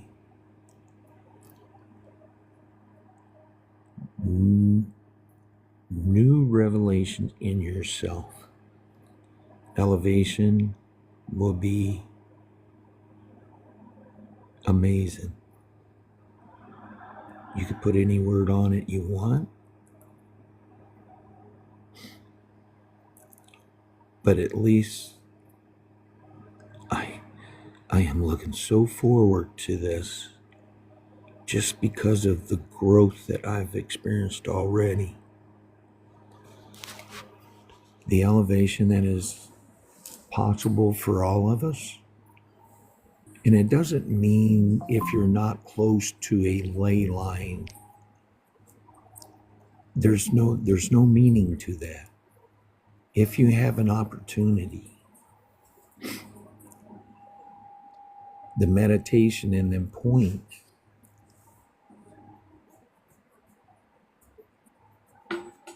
they're just a time for you to elevate higher with more clarity than what you already understand. Yes, because it will raise your frequency. Because the human frequency that we put out now is 20%, is about 20%. Correct. That's what our frequency is. So when this three-eyed thing comes through with its remembrance on it, it's going to change the gravitational pull on the Earth and the Sun, and it's going to raise the frequency and vibrations up to 78%, if not higher. That all depends on how you're in tune with yourself. So before then, it would be a good thing to do some meditations before then to get yourself ready and in tune for that oncoming tidal wave of frequency coming at you. And the ones that aren't close, now that you know that you have somebody close to one, multiple for me, and I will be participating in it, I would appreciate any energy, every energy from everybody in the moments, even if it's for a second. If you could just remember for a second, I will need all the help I can get, not just from myself, but from others. And I thank you in advance for your trust and your belief in what you believe. Look at the miracles we've experienced the last couple of months. Some of you even further back. Let me know when you get started. We can do that. I can do that. I'll send it in a group. And I don't know, other than I'm gonna feel something that I've never even think I would encounter. And I'm not feared at all.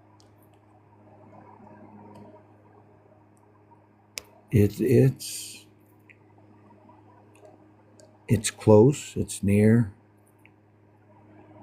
and it's in us. And we all need the energy help for our own direction. It's already happening because it's getting closer and closer. The more it gets closer, the more percentage of vibration and frequency gets raised. And to right there, if we look back and be fair, every time that we realized when we experienced a higher vibration, we always experience confusion through that. Some of us.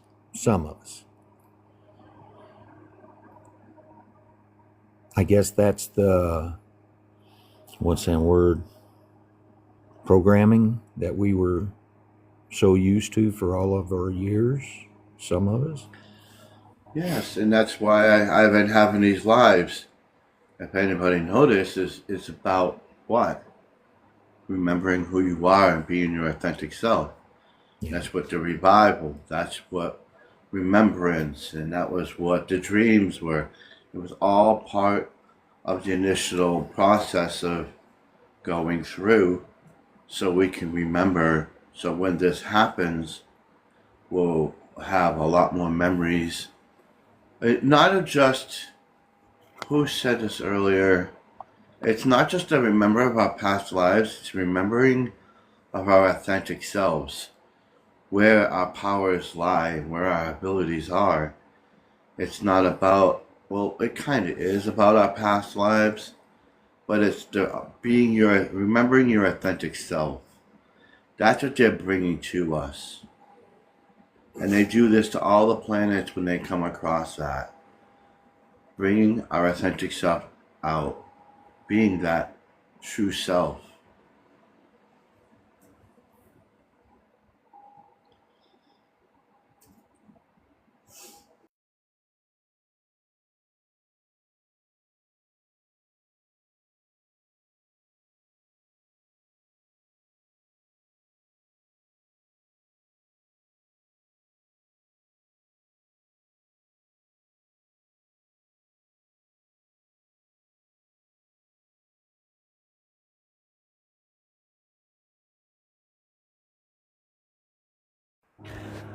I don't know what it was, but I always, and G felt it too when we were there at Hemlock.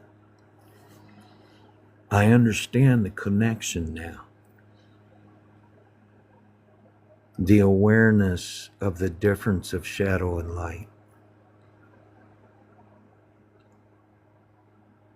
For the first time, I can look back and understand how lost I was, even in my good moments, in the shadow, but how more credit I should have gave myself for a long time, and I didn't. And that remembrance helps me understand before I go back there that I am bringing a whole different part of my body that I have never activated. And that's my heart.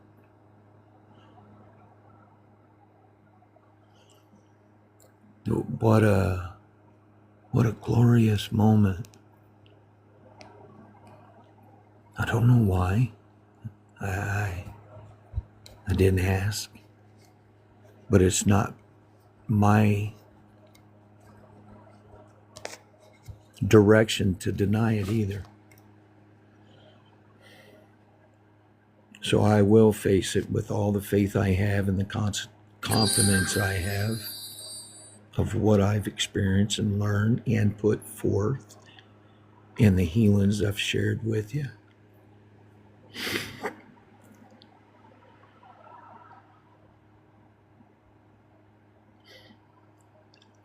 There will be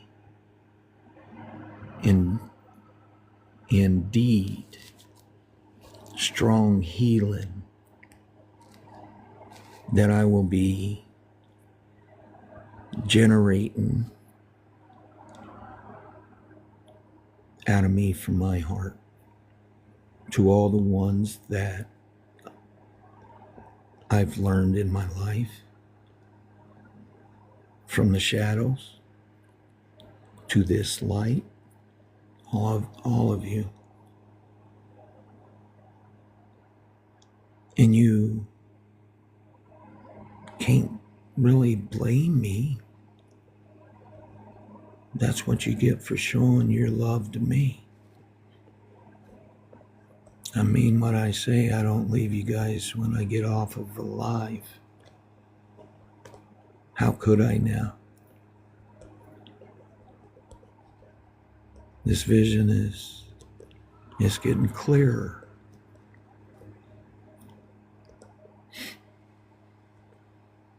I am who I am, and that's enough. All I'm doing is activating the gifts that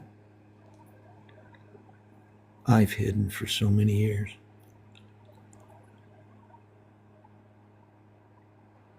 Beautiful. And I truly believe it's going to activate yours as well. You're going to experience things you hesitated on more freely. It's going to flow out of you. You're going to respect it because of the hesitation all these years that we hung on to. We're so comfortable with our own answers. That's going to be yesterday. You'll be going on from light. You'll understand why you let go. You're going to experience the love of forgiveness. and it's going to heal you.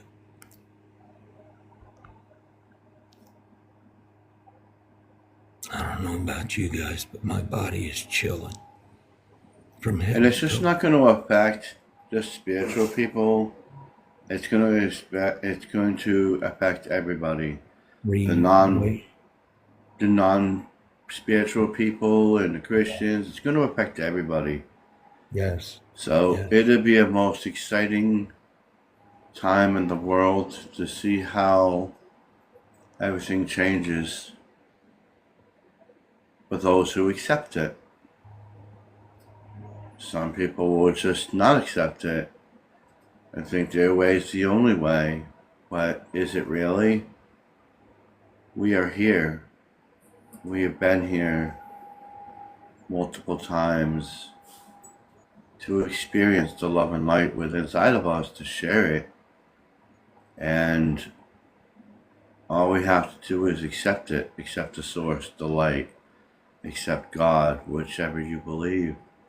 Because at the end of the day, it's a spiritual thing that the Creator had sent to us for that great awakening.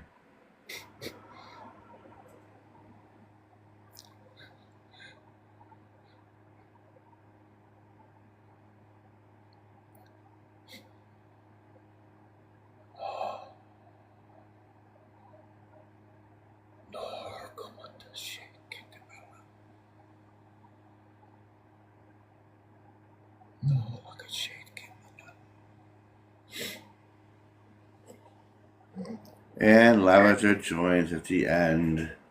Wish you missed everything. You missed all the good parts. Well, it'll be on YouTube. That's where I post the videos after. We've been having some nice lives. Very intuitive. So if you want to find, watch the previous live, you just go up on my YouTube channel, which is linked in my bio. Which this one might take a while. Because it's a couple hours, and you know how the internet loves to upload and download.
Sometimes, I wish I could still chirp like a cricket.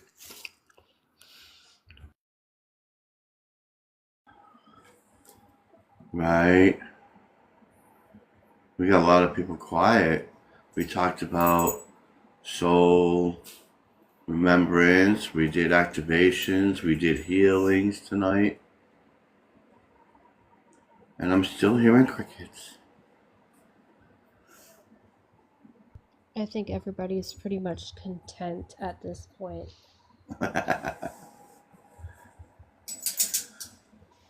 Silence isn't bad. It's a lot It's to just process. somewhere you can hear your spirit guides. So, it is very possible that silence also can mean being content. Yeah. Very relaxing. Golden. Silence can be golden. Well, I'm going to shake it up. Let's do it. You guys know how terrified I am about my dreams. I've shared that I've shared that a lot. Have you heard me? I'm sorry. Did I save that? I'll start over. You heard me? How terrified of my dreams. That I have bizarre dreams.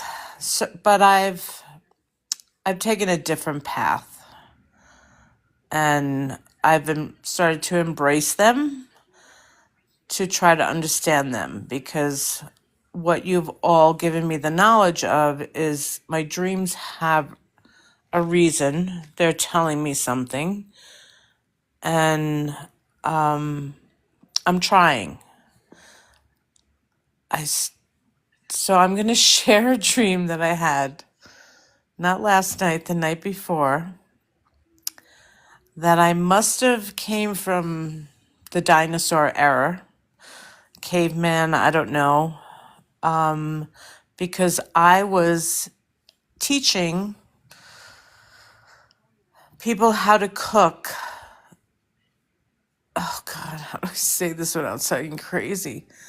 I was teaching people how to cook. It looked like prehistoric fish. They almost, I guess in real time you would say they looked like a barracuda, but they weren't. It seemed like I thought it was, in my dream, I thought it was a big thing of oil that I was teaching them how to fry in. But when I think about it, it might have just been boiling water.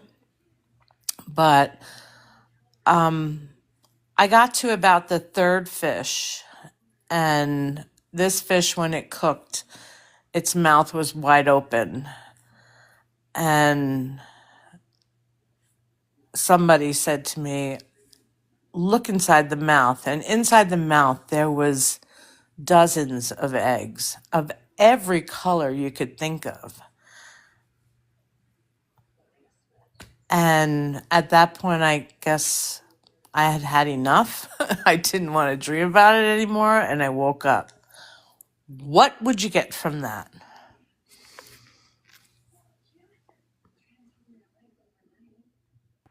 Colorful eggs, new beginnings. Okay. New beginnings without any condemnation. It's a new light coming out, and it's colorful. So Yeah. therefore, all colors blend in. Okay. That's just what Even I. though that you're in a well-aged barracuda fish, it's an analogy. You are giving thoughts of happiness and joy. Each one of the colors represent an emotion, and even at the top exterior you are, you're speaking with love, light, and kindness through the words you speak and changing people's emotions. It gives them a rebirth. Okay. I like that. I like that. Yeah. All right. I just wanted an opinion on it. It didn't scare me. It wasn't one of those dreams that scared me. But I did remember it. And I cooked about 4 or 5 fish, so I'm teaching people how to cook fish, I guess. And I guess look on the inside for all the good there is.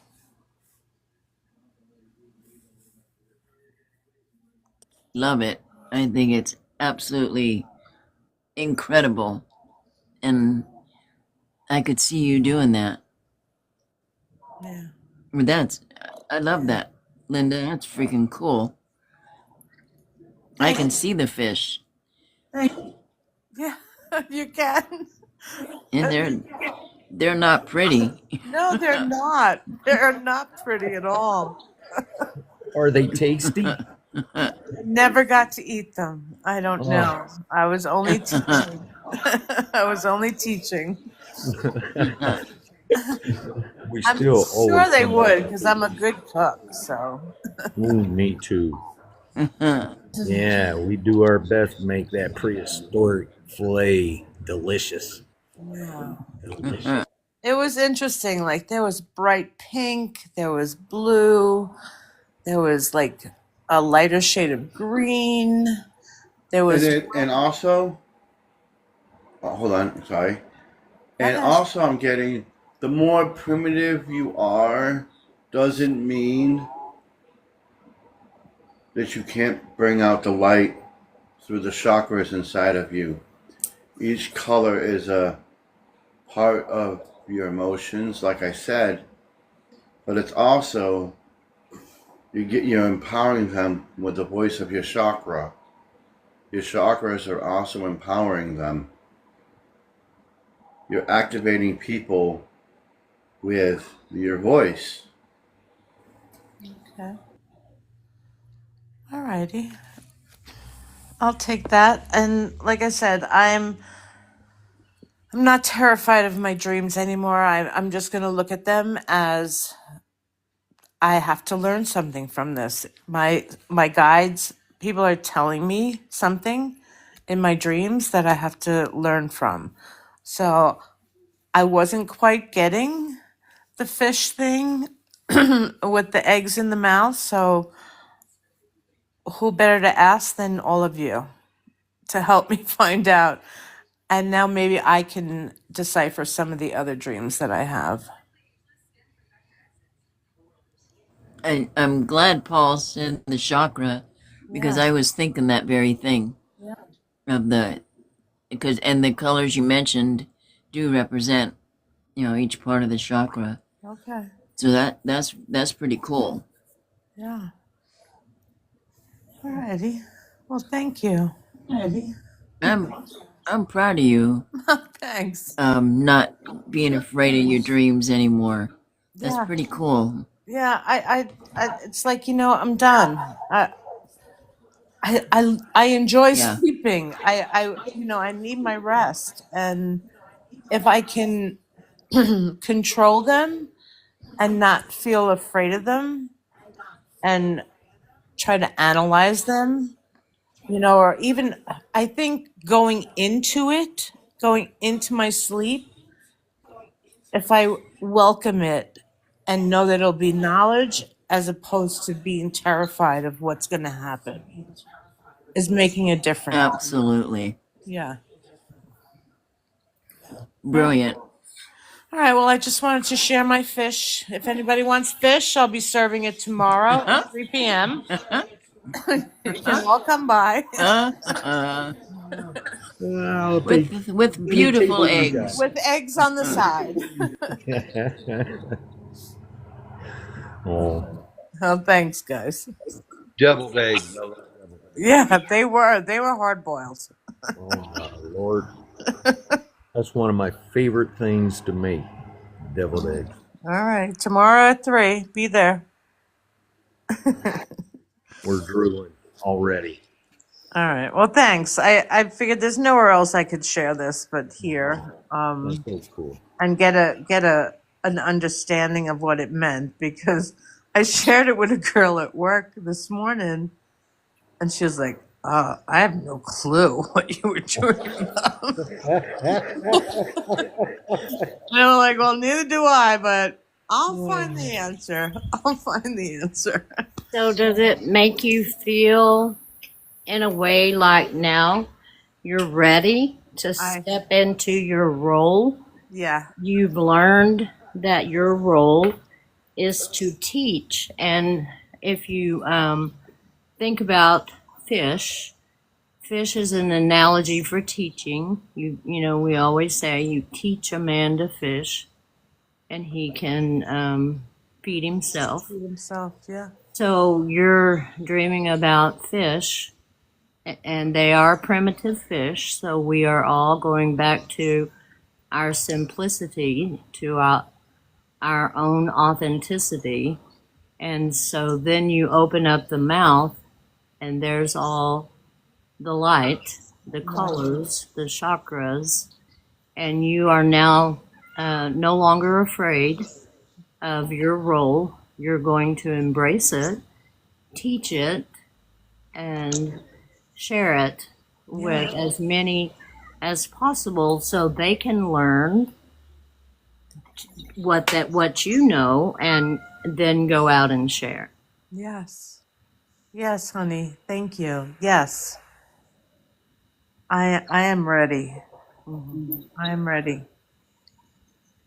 And there's a reason why I've been drawn to this live with all of you. And I know my awakening is taking its time, but I haven't landed, but I'm so close. I'm so close. None of us have landed, honey. We are all still in flight. We may possibly have different flight plans, but we're all in flight, and none of us have landed by any means. We're all Maybe I should say I'm more accepting of myself, yes. of what I'm seeing and feeling and dreaming and hearing and Awareness. yeah. You're no longer doubting that you have that within yourself, Right. and you don't have to be afraid of it. Right. You don't have to avoid it or look constantly deeply into it because it's all there. It's all within you. Yeah. And now you're sharing it with all of us, and we'll go out and share it with a whole lot of other people. And other people will come in and hear each one of us go share it somewhere else, or again within this collective we'll share it, because we do go back over a lot of our learnings. And you've really grown a lot as far as how you view yourself since we first met you. I have grown. I'm a work in progress, but I am working on myself. And but it's something that kind of I just felt, and I couldn't say that I went to sleep feeling don't worry about your dreams. I didn't go to sleep anymore going, please, take me to the soul spa, the whole thing. I think I felt in the dream that I'm okay. I'm okay. And at some point, my body and my mind and everything came together and felt, this is it, Linda. Just stop fighting this. Just go with it. And yeah, I Surrendered. I did. I did. A couple of things you surrendered, actually. Control over others and their paths, Yeah. and control over your dreams. That's so true. So true. You've been working really hard, chick. Yeah. You're doing a good job. Well, thanks. I'm trying. and I feel great. And guess what? I'm not crying. It's amazing. Yeah, girl, you're doing great. Yeah. Well, Night ain't over yet, baby. yeah, I know. Yeah. It's just the beginning. There you go. And I'm ready. I'm ready. What I like is experiencing the tears of the joy, how it turns around, and watching somebody change. And then all of a sudden they get it, Yeah. Yeah. They get it. Yeah, it's a good feeling. I feel almost giddy, if that makes sense. Absolutely. Yes. And I see you took the lessons from the last live and used them. That's wonderful. Yeah, I'm feeling good, guys. I really am, and I thank you. It's a lot of learning and a lot of lessons, and thankfully I'm absorbing it, and taking it Yeah. in. And, it takes a village. I got my Does. village. Yeah. Well, and don't leave yourself out I either. know. You've been our teacher as much as, you know, as you've been our student. And that's what we all give to one another is we're all students, Empowerment. all teachers, we're all here to support and I think the difference though is I was led to this group. Obviously Yaya was my draw because I won't even go into that. But anyway, from the past, and we're not looking at the past, but the warmth and the comfort and just the soft voices in this group is just, it's like no judgment. You are where you are. You'll get there. You won't get there. Doesn't matter. Hang out. It's all good. That I love. That's what I just. It's just it's a nice place to be. And getting me to this point, you did it without me realizing it was happening. It was just listening, learning, and and working on my. Don't get me wrong. I definitely have been working on myself, and Because it came natural. Mm-hmm. yeah, I just kind of, it let me open up to be. It will. It will expand as well.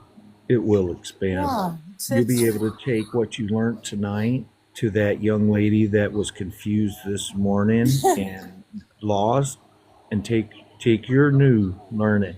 Say, hey, what do yeah. you I don't think? know about that. I don't know about Okay, well, I gave it a shot. I don't know about that. Might not go there yet.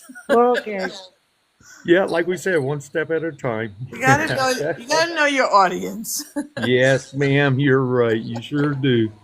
Oh my goodness, I was hoping no. Yeah. Well, I tell Sorry, it you was Mike. that. I thought it was Dale. I was talking to. It was Mike. I wasn't looking at my phone. But yeah, you have to know your audience. Yeah, she's not ready for. No, we're just gonna just In be due happy that I time. got this knowledge. Yeah, in due time. Like they said, in divine timing. Yeah. And sometime what we doubt shines brighter. Yeah. They actually, like was said earlier, silence is golden, and the actual events we put forward after learning where we are now, it's amazing to me how action speaks louder than words. Yeah. And it really does, because it makes them think, you know? Yeah. Absolutely. Yeah, he didn't act it like I'm used to seeing people act, you know? Let's say example for money. And when I dealt my situation the way I did, and honestly, being a neighbor, nobody wants to have any wall up in between. So I honestly took what I learned here and privately on the back of my deck, and I even told Gigi what I was going to do, but I went out privately and I released it. But I had to release it a lot to where the releasing was fading away. And then I just believed in the trust. And the next thing I know, within just a few days, we talked. And it was even better than what it was before. The respect of each other is more clear than it was when we first met. And them moments I'm very grateful for. We're gonna have to be bringing a lot of people out of resistance. And in order to do that, we need to do it with more than words. In fact, words oftentimes make things worse in some cases. And so our presence and the energy we emit from ourselves, from our inner core, is what's going to help more than anything else. Yeah. Beautifully said. I And believe when I so. find out, I do too, because it's like they're facing a new situation and it puts them in a like a stunned trance for a few seconds, I guess, in their own thought. That's the only common sense I can make out of it. And once they experience that the first time, and I'm telling you, that's my energy. That was the energy, man. It was lighted energy. I wanted everything to be okay. And to have the respect more now, oh, miracle all by itself. So that's pretty cool.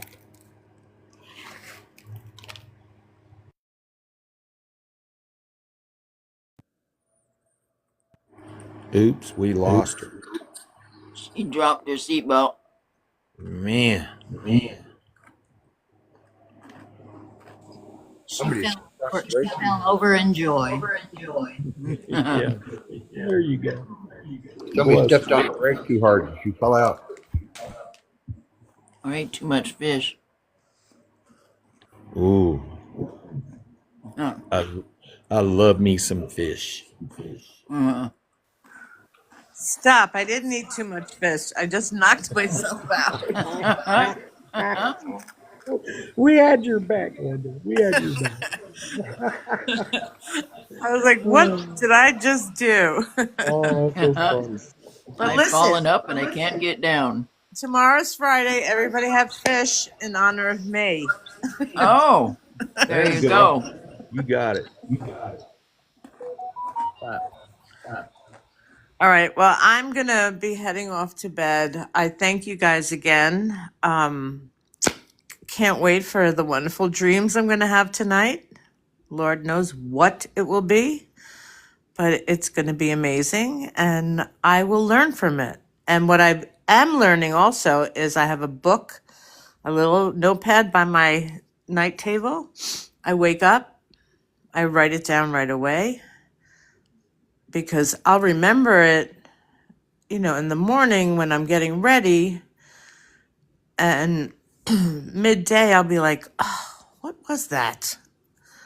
And I won't remember it anymore. So now I'm keeping a journal of it, because these dreams have meanings. These dreams are very, very important, and I have to understand them.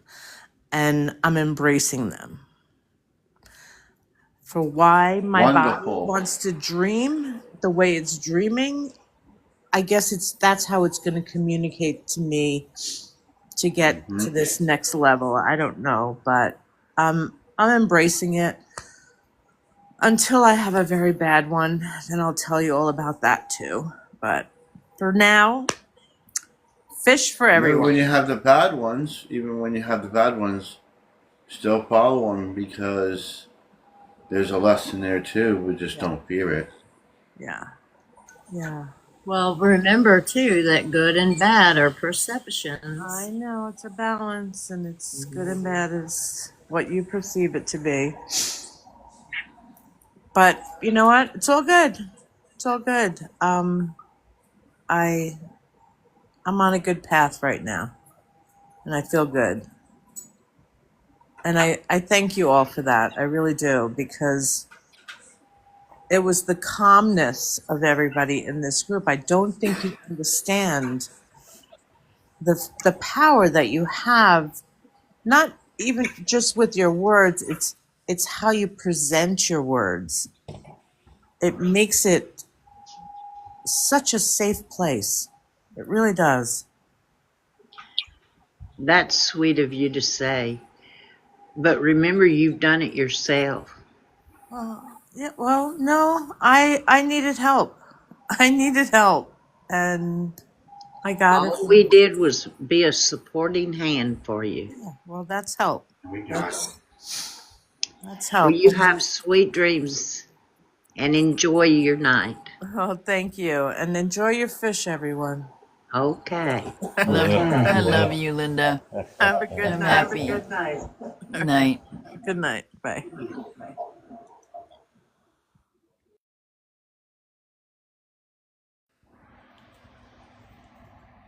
And that's why we like being who we are. That just makes it all, every bit of it worthwhile. Yes, ma'am. Yes, ma'am. Right about that. Right about that. And that's only another, if we look at it, another miracle we've experienced. Yeah. Watching the growth and knowing that we helped her find herself. And she helped us with whatever, but was always something every week from an experience or a story that one of us could, relate to or take from. And I mean, I did when she would speak about her her sister, you know, it, even learning, having greater depths of compassion, understanding. It's just incredible, all the opportunities we get without even realizing it, how to even balance ourselves even more.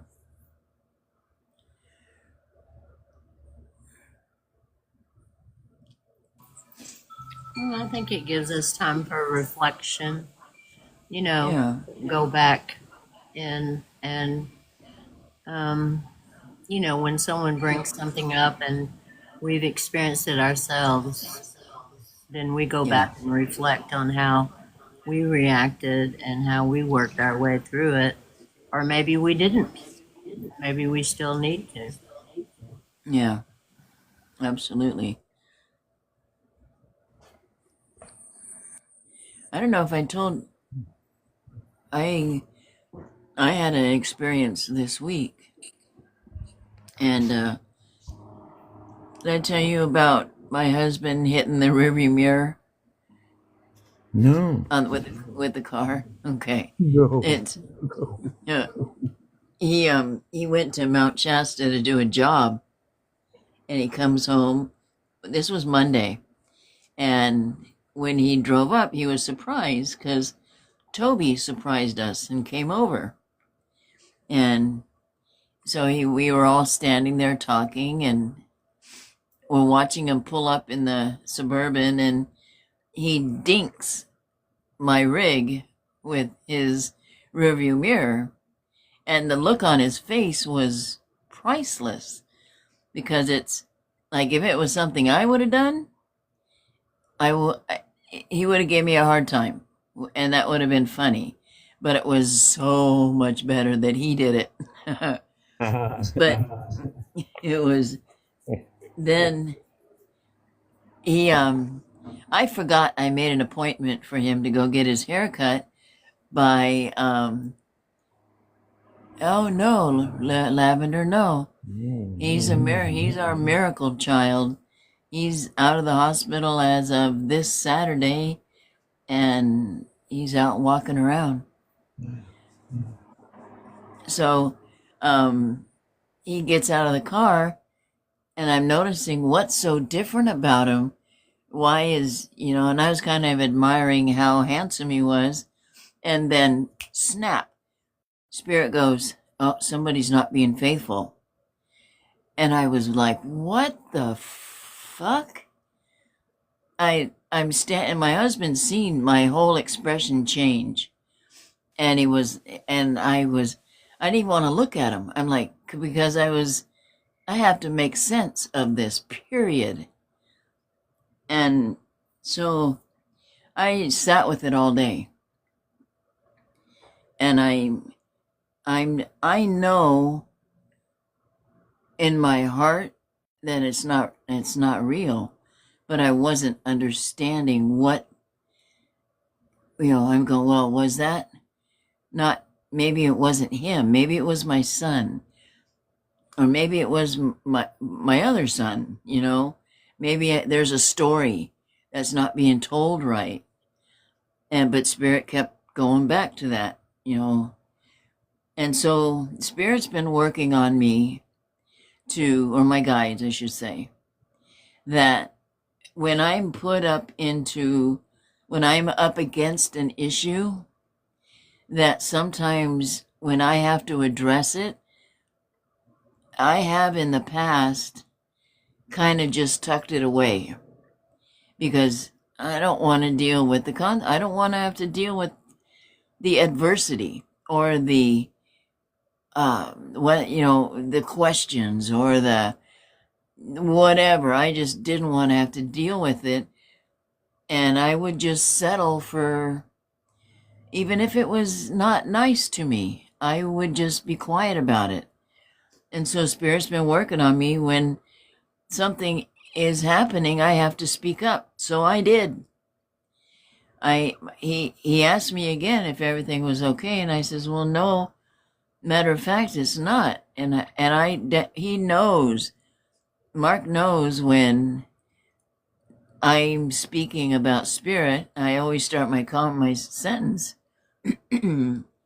Spirit said something today that really startled me, and he asked me what, and I told him that someone wasn't being truthful. Somebody wasn't being upfront. They were being unfaithful, and the poor guy had the deer in the headlight look. But as soon as I told him that, my guides popped up and said, it's an ancestral wound. And I went, what the right out loud in the front room. What the fuck? Are you kidding me? All day long, you made me stew about this. And I went, oh my God, it makes sense. And I went, holy shit. And so I learned I learned 2 lessons about I had to confront this, even though as uncomfortable it may have been. Because, who would, I would be an idiot to think that there's no way in hell that is ever possible. And then I'd be an idiot to really think that it was possible. But I had to speak up about it. And isn't that what we talked about in the live today with soul remembrance? That some of those past traumas do come back and impact our daily lives, and we have to release them. Well, you're right, because I can't remember if it was in a message, in a galactic message or what, but it brought that up, that we may have some uncomfortable, there's just a lot of ancestral things coming up for myself, because it's actually in my codex. I'm a codex 9, and so a lot of things I do are dealing with ancestor, and even if it's remembrance, if it's in gifts, if it's in trauma, if it's in hate, fear, whatever. And I do whatever it is that my journey calls for at the time that it comes up. And I have that ancestral portal. So now I am going to do a fire ceremony and do a little prayer and speak into water and pour it out in front of the portal as a sacred decree. and burn and release that trauma. And so that's what I wanted to say. Hey, Mike, Yes, did you get to look at that frequency thing I sent you? I did. And did you understand it?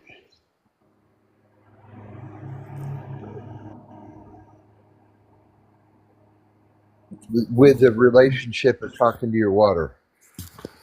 Yes. Okay.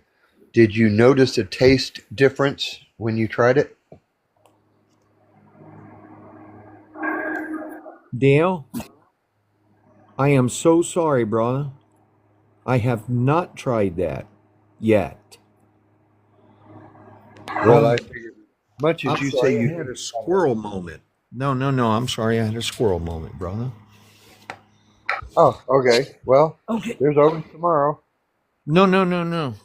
I'm gonna I'm gonna listen to you guys talk, and I'm gonna do it now. Okay. Cool. Okay, Let me cool. know out I for you. will. Thanks for reminding me. Thanks you, Yaya, for reminding me that I sent that to him yesterday, and he said he hadn't seen it before with the salt on the vibration plate with the different frequencies. And I said, well, I went through all my uh, things that I've shared. Everything I share, I save. So in case somebody says, "Did you send me?" I can go look.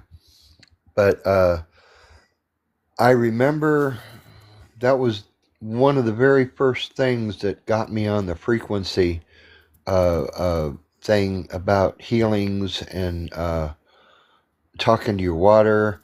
Heck, I even talked to my juice. I talk to my water when I put it in the filter. I talk to my water when it comes out of the filter. I talk to my water when I'm pouring it in the coffee maker.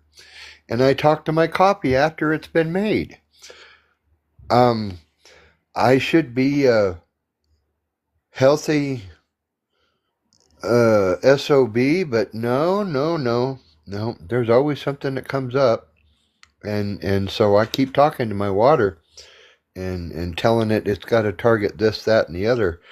And I guess I'm not drinking enough to get it to my feet because good. Oh my goodness, I can't believe. Uh, and I hate remembering the fact that I got my feet run over twice, once in sand, which wasn't so bad.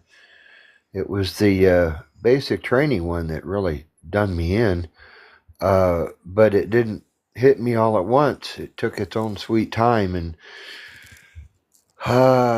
it's like a delayed effect. And when I think Honey was saying something about uh, taking your organs and cleaning them with a scrubby or a cloth or soap and water or whatever, uh, I started doing that that night, and I must have hit a nerve because yesterday morning or this morning I woke up and I could hardly stand up. I had such a hard time taking 3 steps to the door to let the dogs out.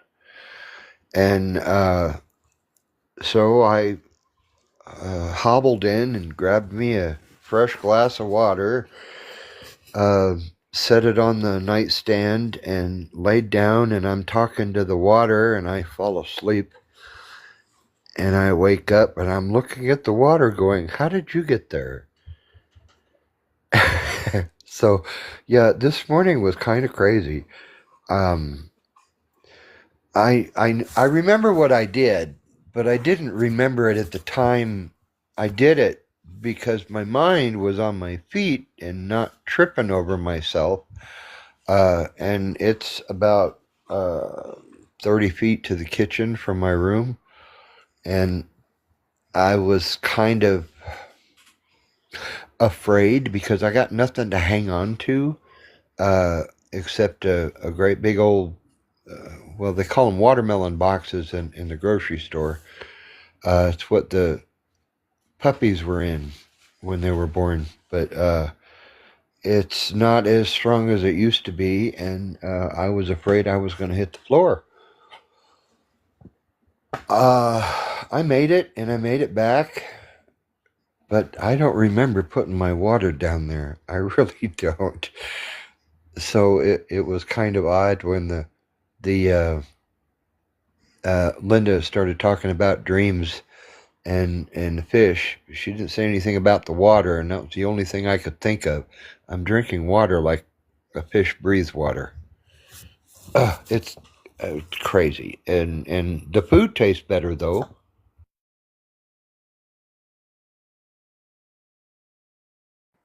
Okay, Dale. I didn't think that was gonna. Well, I can't say that.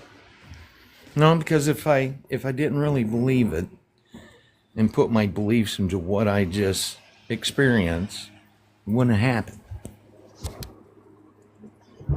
My loving water loved me. The one that hated me, despised me,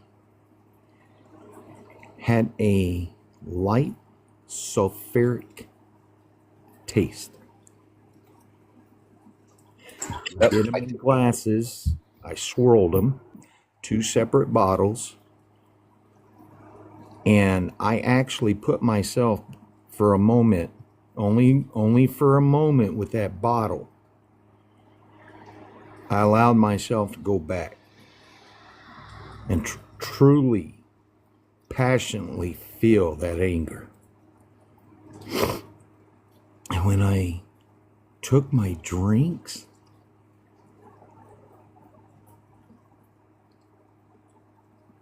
Dale, it was unexpected. Like that much acknowledgement was unexpected because I just didn't experience the flavors. It also helped me understand divinely the difference between the two. And I encourage anybody to try that. But I did it because I believe in the confidence I have now, how I can deflect. Now, I wouldn't have been able to honestly put that in when I first came in. I wouldn't have been able to understand how to even process it. But to take both feelings, the passion of both feelings, change the flavor of that water, and the despisement had this faintly sulfuric flavor to it. Now, if that doesn't show how disgusting we allowed ourselves to keep a hold of for so long because we got immune to it, it helps me understand how powerful the words are that are being spoken at the time they're being spoken in this light. How true, the true meaning of it, the clarity. Tonight was an experience that I never, not during the life, and really seeing a result. But Dale, thank you. I mean, from the bottom of my heart to my soul, thank you for having the faith to see me, to help me see me, clear.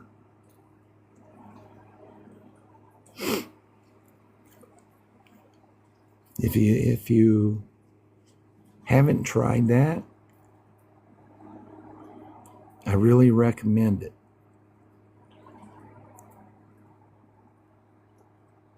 Water really does clear up confusion, fogness. It's just helping me slow down so I also respect what's coming out of me.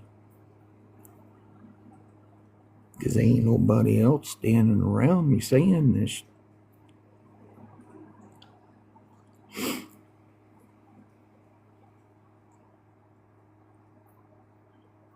I just think it's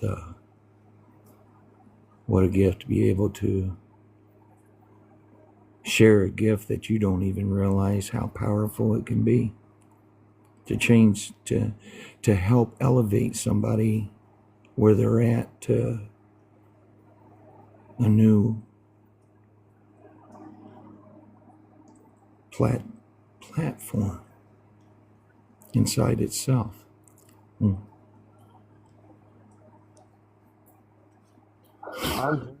I'm glad you understood the experiment, and Thank you. it it does make a difference, and that's why we're supposed to bless our food, even though we know it's made with love. Yeah. But that extra, almost said enunciation. That's not right. That extra blessing Blessing. would be your acceptance of the love and the food to make it taste all the better. I'm glad you could experience it. I actually did it. I because there were people that I hung out with that had really foul mouths and very negative attitudes, and the water was quite prevalent on the in the shelter. I grabbed 6 bottles and I put them down by 3 people, and I said, "You guys are angry. I'm keeping these 3 bottles over here. I want you to talk angry to these bottles, okay? Don't open them. Just talk. Just let out your anger on these bottles, but don't touch them, okay?" And then I picked up the bottles by the caps and moved them aside, and I put the other 3 bottles in front of them, and I said, "Now I want you to speak love and affection, and tell the bottles what you would like them to do for you in a loving way." And when they got done, that took a lot longer because they were angry and they had to change their mind, their attitude. And after they got done, I said, "Okay, open them up, take a sip, put the lid back on it." And they did. They said, that's good." And I put the other 3 bottles and I said, "Take the lids off and taste these." And it wasn't really acidic. It was really bitter, like somebody put bay leaf in the water, just bay leaf. And one guy said it tasted like battery acid, acidic. And the other guy said, "I can't believe it. I can't believe it." He couldn't come up with the words. He says, "The love water makes a big difference." And for the rest of the time I hung out with them, they were a lot more positive and careful with their words. I mean, they f bombed 2 or 3 times in every sentence still, but it was a lot better than what it was. And I had a couple of the security guards standing behind me when I was doing all that. And when I went back inside and they were back inside, they said, "That's a good idea. I'm going to try it here in a few minutes and let you know." And they told me the same thing. I just tickled the shit out of me.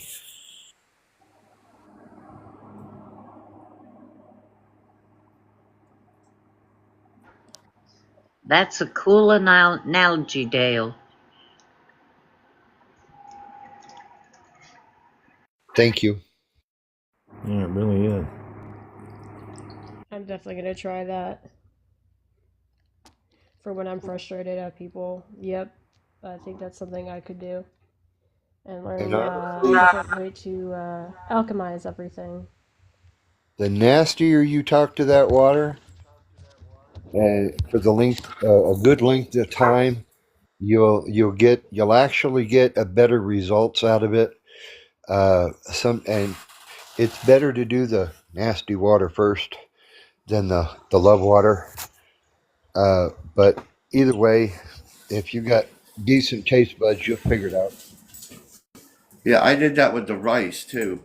I did that with rice. I put it in three separate places, three separate water bottles, and I placed it in three separate rooms. And you talk love to one, you talk hate to the other, and you ignore it.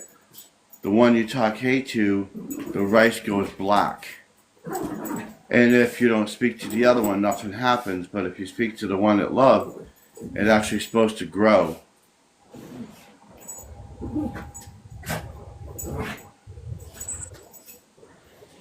I always talk to mine.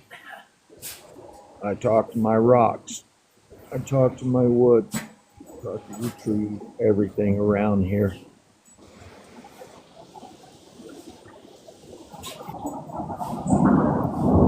It's really, I kind of have a fun story, if you're interested. We're always interested in stories. Well, so in 2023, 2024, I got really into growing fungi.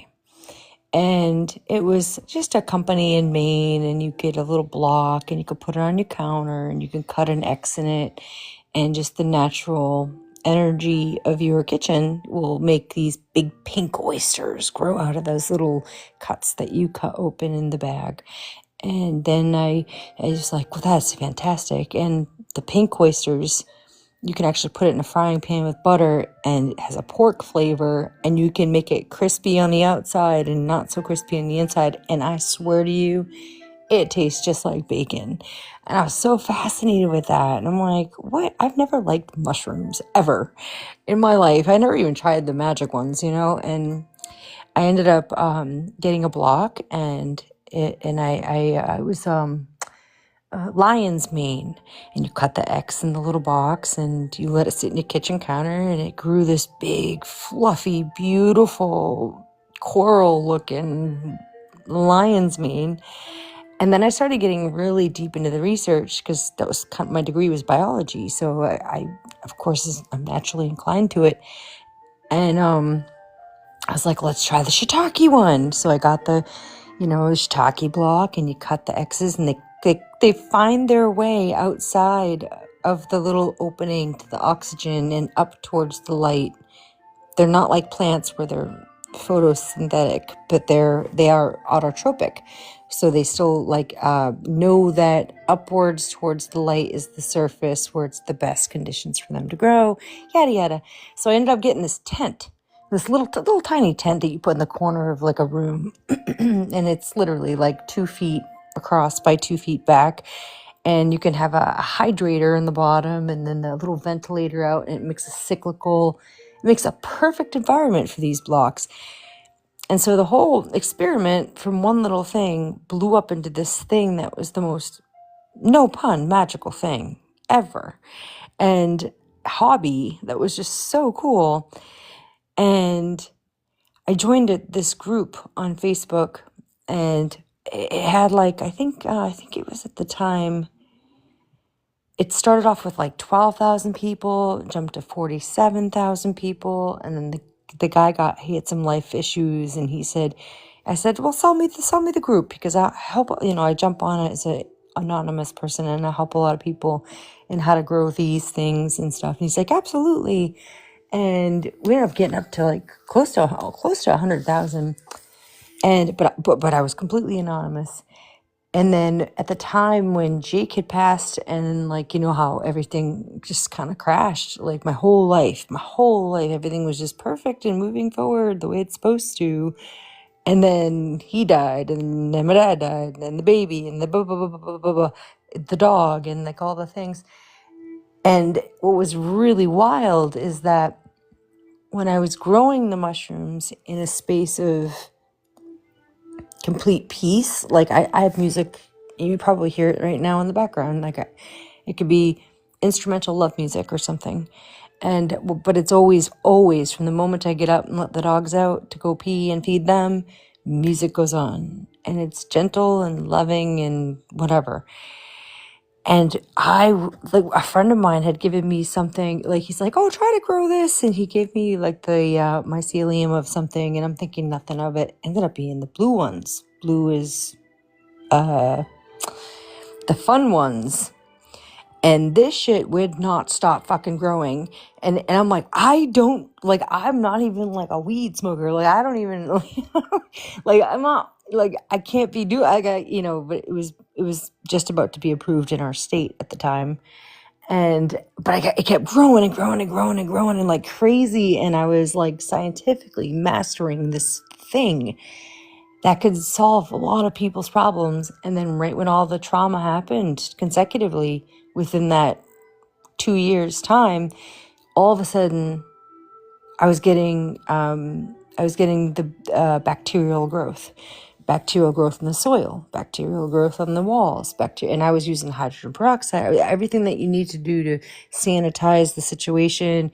It was just like everything crashed, and I have not touched, at least in 2 years now, this awesome hobby I loved. And I feel like it kind of relates to what Mike and what Dale are saying about the water, is that it almost like replicates your life and how you're feeling. And if you're feeling bad, then it replicates it bad. And it was like, I could not get past this, like, it's called trichoderma, is when you have a bacterial infection in your fungi and they compete for the nutrients, and it's green, and trichoderma sucks. And you can spray it with hydrogen peroxide and you can fight it and do all these things, but it's much more aggressive than the natural flow of fungi. And fungi, you can literally take all the fungi on the earth and stretch it to the moon and back 40 times. That's how much is underneath. It's that the earth's neurological system, basically, like how our nerves are in our body. And they're made up of 80% of water. And we are made up of 80% of water, give or take. And so this guy, I'm digressing a little, but Dr. Masuru Emoto, just type in Emoto, and two of you, both Dale and Mike, brought this up. Like, this doctor had a group of people stand in a room and put water in a beaker, and they all held hands, and they all closed their eyes and wished good intentions on this water. And he took, under the microscope, he took a picture of the water before, and it was just kind of distorted and all over the place. And then after everyone held hands around the water and sent good intentions to the water, he then froze it and put it under a microscope, and it was a perfect hexagon, trigonal, blah, blah, blah, blah, blah, all the different perfect shapes of everything. And then just like what Paul or Brimka was saying, is that if you look at water in a beaker and you go into this room and every day you yell at it and you scream at this glass of water, to us, 3D, we don't understand this shit. But if you open your mind and you yell a nasty shit to it, and then you freeze it and you put it, in the freezer, you take it out and it's all distorted and there's no pattern, there's no shape, it's all distorted and chaotic. And it doesn't have that sacred geometry that if you were to just look at a glass of water and say, I love you, in your mind, because no one taught water how to speak English, but you just say intention wise, I love you, thank you. You give me purpose, I give you purpose. And as you drink it, it is apparently going to be much more uniform if you were to freeze that intentioned water in the freezer.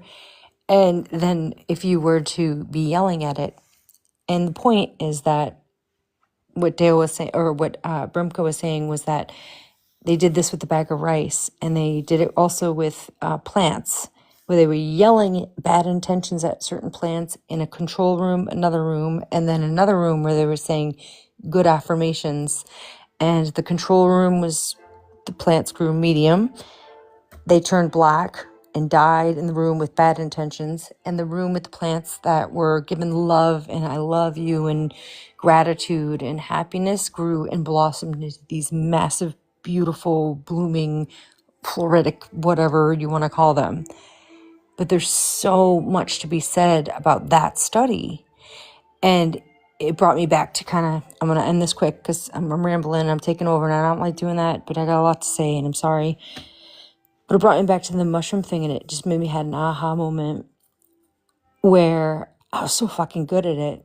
And there was a specific strand that no other man but this guy Workman on Reddit was able to replicate it indoors. And I was the second person in the entire world, and a female at that. And I got a lot of shit for that, to be able to do that, because things were going so smooth and happy and good intentioned at the time. And then all of a sudden everything went bad, and I couldn't even touch, everything went like spoiled. And it had nothing to do with me and how I was doing everything exactly the same. I'd wake up, I'd spritz, I'd clean, I'd sanitize, I'd da-da-da-da-da. It was my little hobby. But what was going on in my life impacted the growth of fungi. So I personally can relate to the study of Dr. Masaru Emoto. So that's all I have to say. I'm sorry. No, that is so cool. That is so cool. Because it also helped realize it really doesn't matter how much time you talk to it. Because if I understand and my memory's correct, time has no meaning.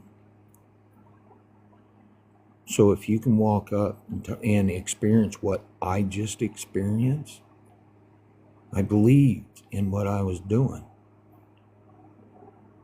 Maybe, there's people out there that need extra time, and that also explains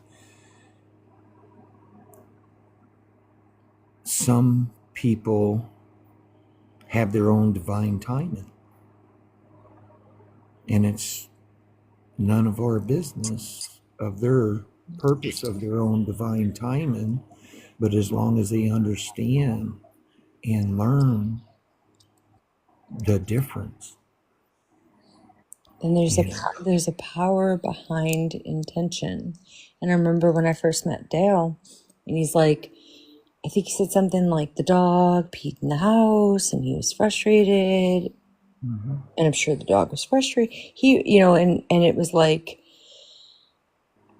you can look at it from 1,000 different lenses. There's your perspective, and then there's the perception, but then you can literally take. I was just like straight up frustrated the other day. I was like mad, and I'm like, I'm gonna lay down, and I don't nap, and I'm like, I'm gonna lay down, I'm gonna meditate. And I was just like mad. I was just fucking mad, and nothing could break it. And I'm like, I took my crystal off. It was strangling me the other night. Where is that? And I woke up. I got back up, and I went over to the dining room, and I got that my little crystal, and I put it back on my neck, and I held on to it, and I'm like, that's my grounded right there. Okay, breathe. What are my intentions? Why am I angry? Why am I frustrated? Why am I feeling this? I couldn't break it if I wanted to. I wanted to just be punching walls and like slapping shit up, and I'm like, I just felt off. And I couldn't bring that anger down. And that's why you need to bring that anger down when that stuff happens, and not have that anger, because when you have that anger, it makes things negative, and it brings you into a place you don't want to be. But we're going to bring it on to Dragon, because she wants to speak. But I will say I was able to hold on to the crystal and close my eyes, meditate, and I got it under control. Just like when you have intention towards water. But thank you so much. I love you. I love you, Paul, man. You're amazing.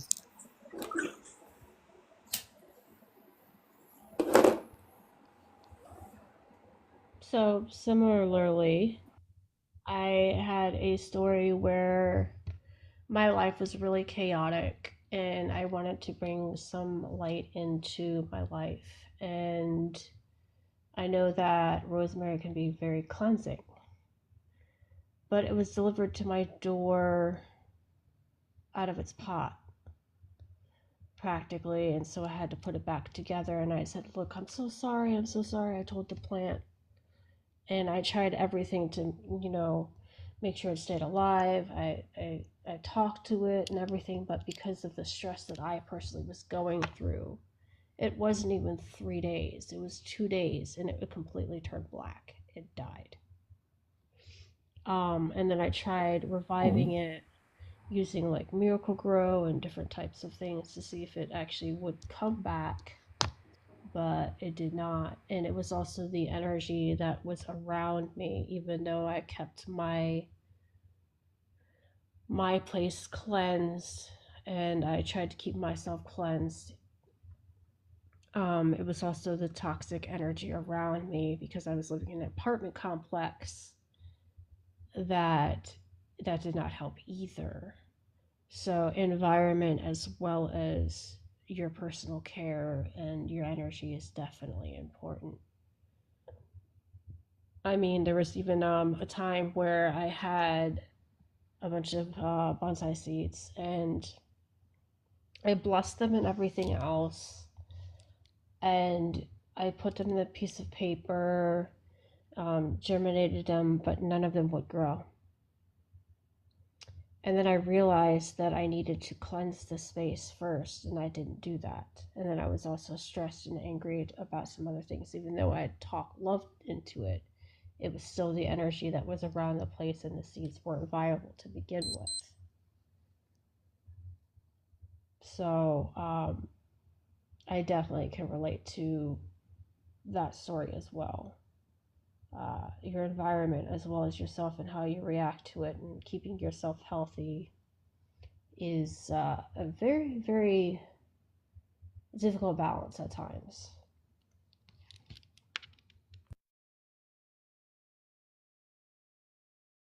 Yes, and I've learned the frustration method of cleaning up dog mess in the house doesn't help matters. And as soon as I changed my attitude on that, they all stopped doing it in the house.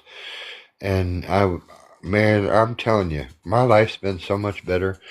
There's only those accidents, like first thing in the morning when I'm just slow to get my shoes on, that they go get a drink of water and well, leaks.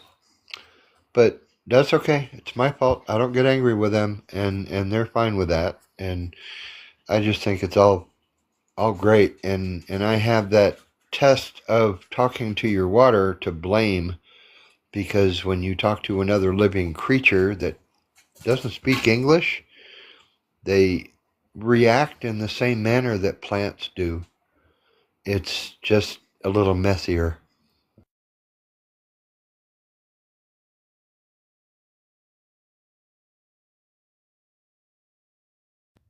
I And definitely agree. I learned something today from somebody on TikTok from Hawaii. In Hawaii, you don't own a pet, you're their caretaker. I can't think of the word, and I usually pretty good about remembering Hawaiian words. It's a cool language. Um, the the fact that when you have in your mind you don't own the pets, you're their caretaker, kind of like a butler, and the butler's got to have a good sense of humor and it's got to have a good head on their shoulders, not to um, sabotage the whole situation. And the more happy thoughts and happy things that you do and think, the better off the animals actually act.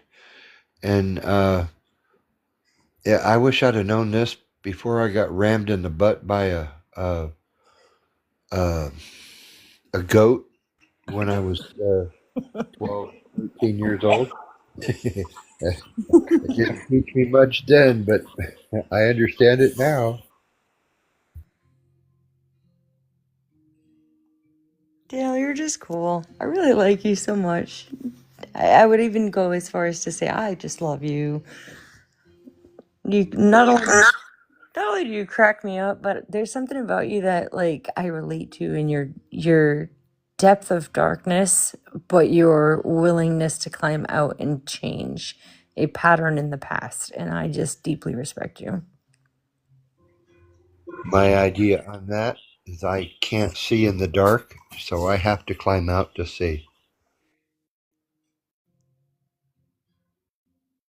Or without the dark, you can't appreciate the light. Well, now I'm full of it. I mean, I got light in me, so I see anyway. Either way, half dozen or the other, I find a way to see in the dark. There is light everywhere, uh, even in you. Why I say I'm full of it sometimes, but people get the wrong idea. You just sound different from when I first met you that night, and you just let loose and just was just letting everything out, and like you just sound a little bit more lighter, and I want to recognize that. Like I don't know if anyone else does too, but even Mike too sounds like just much. I don't know. I keep seeing these people that are helping me out of this really dark place. You yourselves are like elevating. We were there. We were all there. And be careful. You're going to get Honey and Yaya into what I was like when they first met me. No, I can, Ain't I, saying shit. yeah, I can attest. Dale was completely different. He wasn't ready to let us know who he really was yet. And then slowly he began to let loose. And then that one night he went on, and I think he unloaded years in that. I don't remember how long you were going on and on. It I was think we were. therapeutic for you and everybody else, and then it's like you unloaded it and left it, which is the best part of it. And now you're just blooming. You're doing all sorts of things that you were just certain you would never be able to do or didn't understand that you could do. And I hear it every time you speak and we talk. I hear the difference in you. Yes, it was very different. And Mike too. When Mike Oh yeah, began, he was hesitant and cautious, and uh, combative. he was yeah, but he was he almost didn't trust anybody at all, anything anybody said, and kind of, I don't know how to explain, but he sounds just like my brother. He talks like him. His voice is the same resonance, the same accent. I mean, he could, if I didn't know I was talking to Mike, I'd think I was talking to my brother.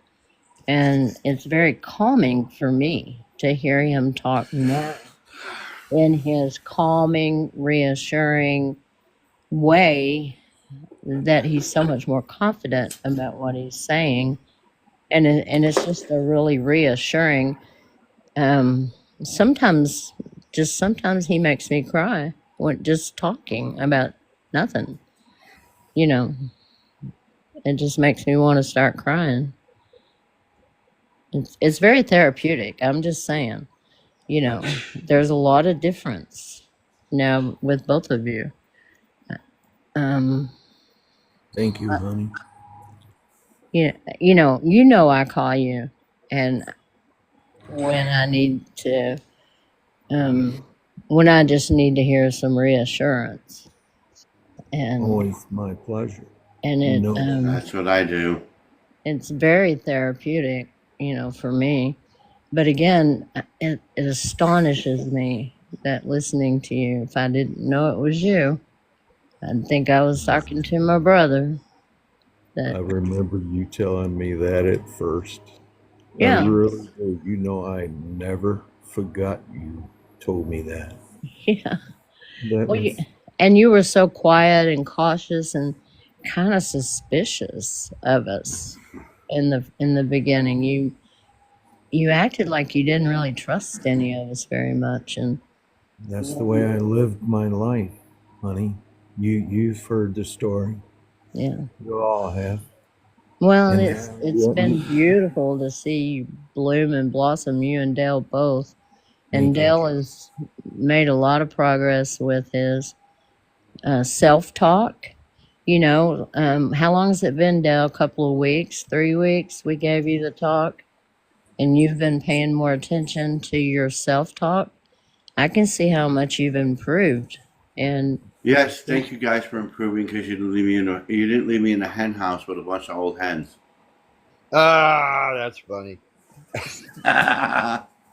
you know, Thank you. And if you guys hadn't jumped on me every time, I wouldn't have noticed. So I wouldn't have changed because I didn't notice. yeah, And you get so I'm used to it. That's how you I'm operate. I'm even leaving out the I am and substituting the rest of the sentence like uh, I woke up poorly this morning. Okay. Uh, I worked too long in the yard yesterday, and the feet weren't happy with me. I mean, it's that simple. Um, I'm not, I'm talking to myself more positively only because I'm realizing the negative effects actually affect the rest of my body. Um, Exactly. and, and looking in the mirror and saying, "Hey, gorgeous," and in my mind going, "Yeah, what do you want?" Like, I'm asking for money or something. Well, just Well, like I was gonna stand in front of a mirror and dance around and go, "Hey, I'm sexy," I don't and look. I know it. I don't look into a mirror and say, "Hey, I'm sexy." I just dance around my house and in my heart without a mirror.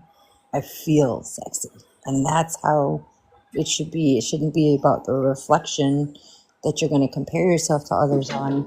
It's got to be what you're feeling that's truly authentic to you, and that's when the real shit comes out. It's so much But that's what brings out the positivity.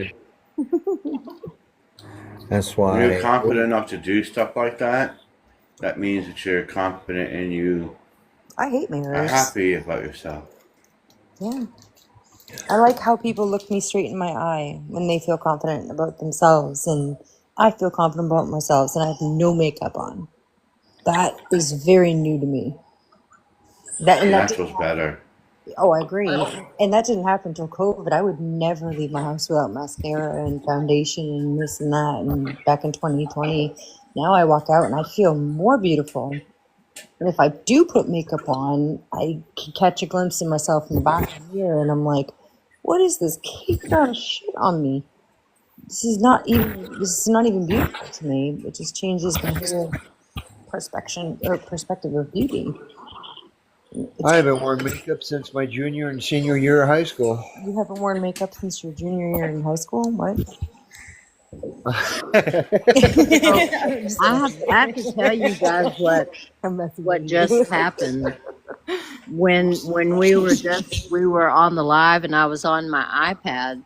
We were all talking and I had a lightning strike hit directly over my head.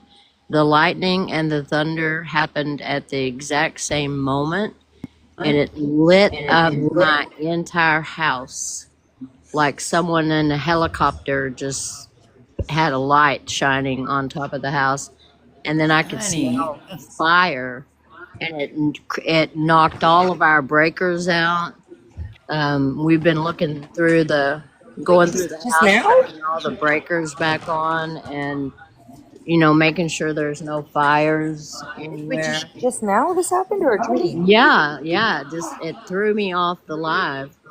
and I had to go get my phone because I don't have any internet. But it was the wildest. I mean, it scared really literally the water out of me. God. It was wild. I've never had lightning hit that close to me. All my hair stood up. Do you see where it actually hit? We've been searching the house the last 15 minutes or so. We can't see anywhere that damaged anything, but poor Katie was upstairs and she came barreling down the stairs just She in a wasn't up there panic. long. No, she was scared. Bless her heart. It lit up all her windows up there. And I mean, it was Wow. literally like a helicopter had a spotlight on the house, and it was so loud. Wow. I'm glad I didn't have my mic on because it would have scared you guys. It would have Wow. fried our phones. Yeah, Yeah.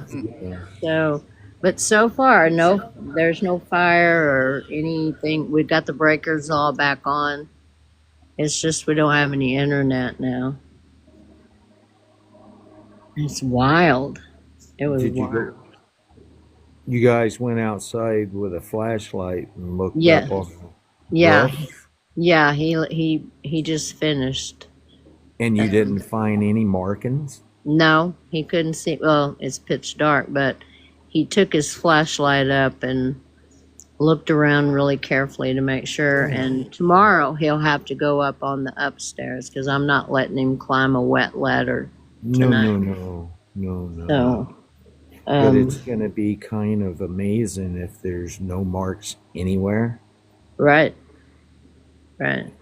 And that thought could go a total different direction because that can be some serious confirmation. Yeah, I am. No, no, I don't. There's no. We don't get many tornadoes where I am. We're kind of in a basin. I live right in the middle of Texas, like central West Texas, and we live in a basin.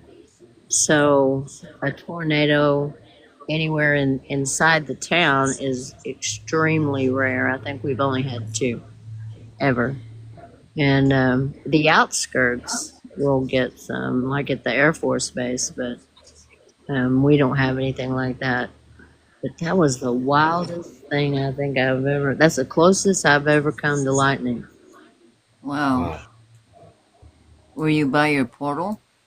Yes, I was sitting outside here, right beside the portal, Because and I had the vision that it hit your portal. it probably did because It's right here, you know. Did she react? I can't really. It's raining pretty hard, so I didn't stay over there long. I just was looking to make sure that nothing Yes, was on fire over there, I, and I I can see her. She looks okay. okay. How interesting is that I saw that? Yeah. I'm glad you're safe. Well, she Yeah. said that she's okay. She's like, I'm okay. And the The little- Bigfoot's okay. They're all scrambling around up there. Then what the hell? Mm. It was Them- wild. Lavender, I was in theater my sophomore, junior, and senior year of high school. My junior year in California, I actually started the theater department. We didn't call it drama. Because everybody had drama. We called it theater class. And even though we had a instructor, I was the one doing all the, I guess, teaching, suggestions and stuff. I actually felt more important at Morro Bay High School than I did at North High School in Phoenix, because when I was at North High School, I learned all the stuff. I learned the lighting. I learned the sound. I learned all the tricks of the trade. And when because the junior and senior years in every school I've ever been in always had a Christmas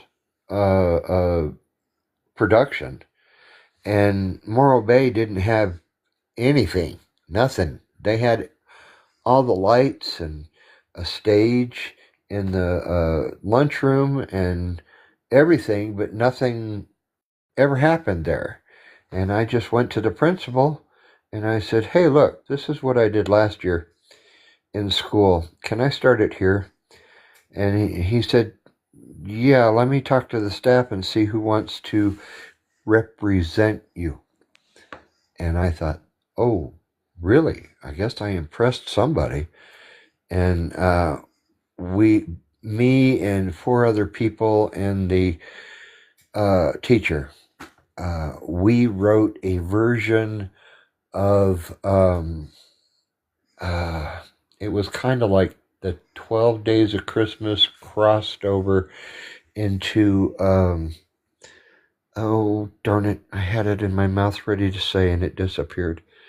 Um, Bah humbug. What's his name? Scrooge. It was 12 Days of Christmas on the Scrooge scale. I can't remember what we named it, but it was a hit, and we made the school something like $2,200 with the paid tickets to get in to see it for 2 nights in a row. It was so much fun. If I had not gone to Morro Bay High School, I would not gone when I got back to Phoenix. Uh, I'd have quit school because it was I just was not engaged in school. It wasn't any fun until my junior year. And then I found out my senior year I only had 3 classes. Well, actually I had 6 classes, but 3 of the classes were, I can't count tonight. 3 of the classes were one right after the other, and they were all theater classes. Uh, you want to guess what I wanted to be when I got out of high school? It never happened. An actor or a musician? Wanted to be an actor, but with all the crap that was going on in Hollywood, I decided against it. That makes me think of like that movie Titanic with the older woman. She spent her whole life trying to be an actress and be a famous actress, and it wasn't until she was at a certain age that fit that script, and she got the notoriety that she had wanted. And she did this like really cool interview, and she was like, I was chasing something that wasn't meant for me until it was meant for me. And I thought it was just kind of Well, the summer before I started my senior year, they were filming the movie Gotcha. It's about kids shooting each other with paintballs, and the 15 seconds that I had in the movie was cut. My whole thing was I'm trying to get into my locker. My locker was the next one over, but they cut it. It was a pretty interesting thing, and I was quite convincing. And they gave me the clip. Well, you can't play it on anything that's civilian. It's a 35 millimeter film, so all you can do is hold it up to the light. And I lost that in one of my storage lockers. maybe that's what you're missing. Maybe you're at a point in your life where you want to entertain people, and that there's nothing wrong with being that. Like, I can't start a live, and I can't, be a host of a group and have composure like Yaya or Brimka or Paul or Honey. It's just not in my makeup. But maybe for you, the timing is right. If you've got time to do something that entertains people, whether that be acting or music, and just start Googling and seeing how you can get into it. Do something fun for yourself. Well, I thought I would be able to, uh, but I have this wild and crazy idea, and well, with Yaya's squirrels and my rambling and getting way off the subject, I'm still not ready for a live yet. If you want to call it the Yeah, I think Now they're it's. flying squirrels now.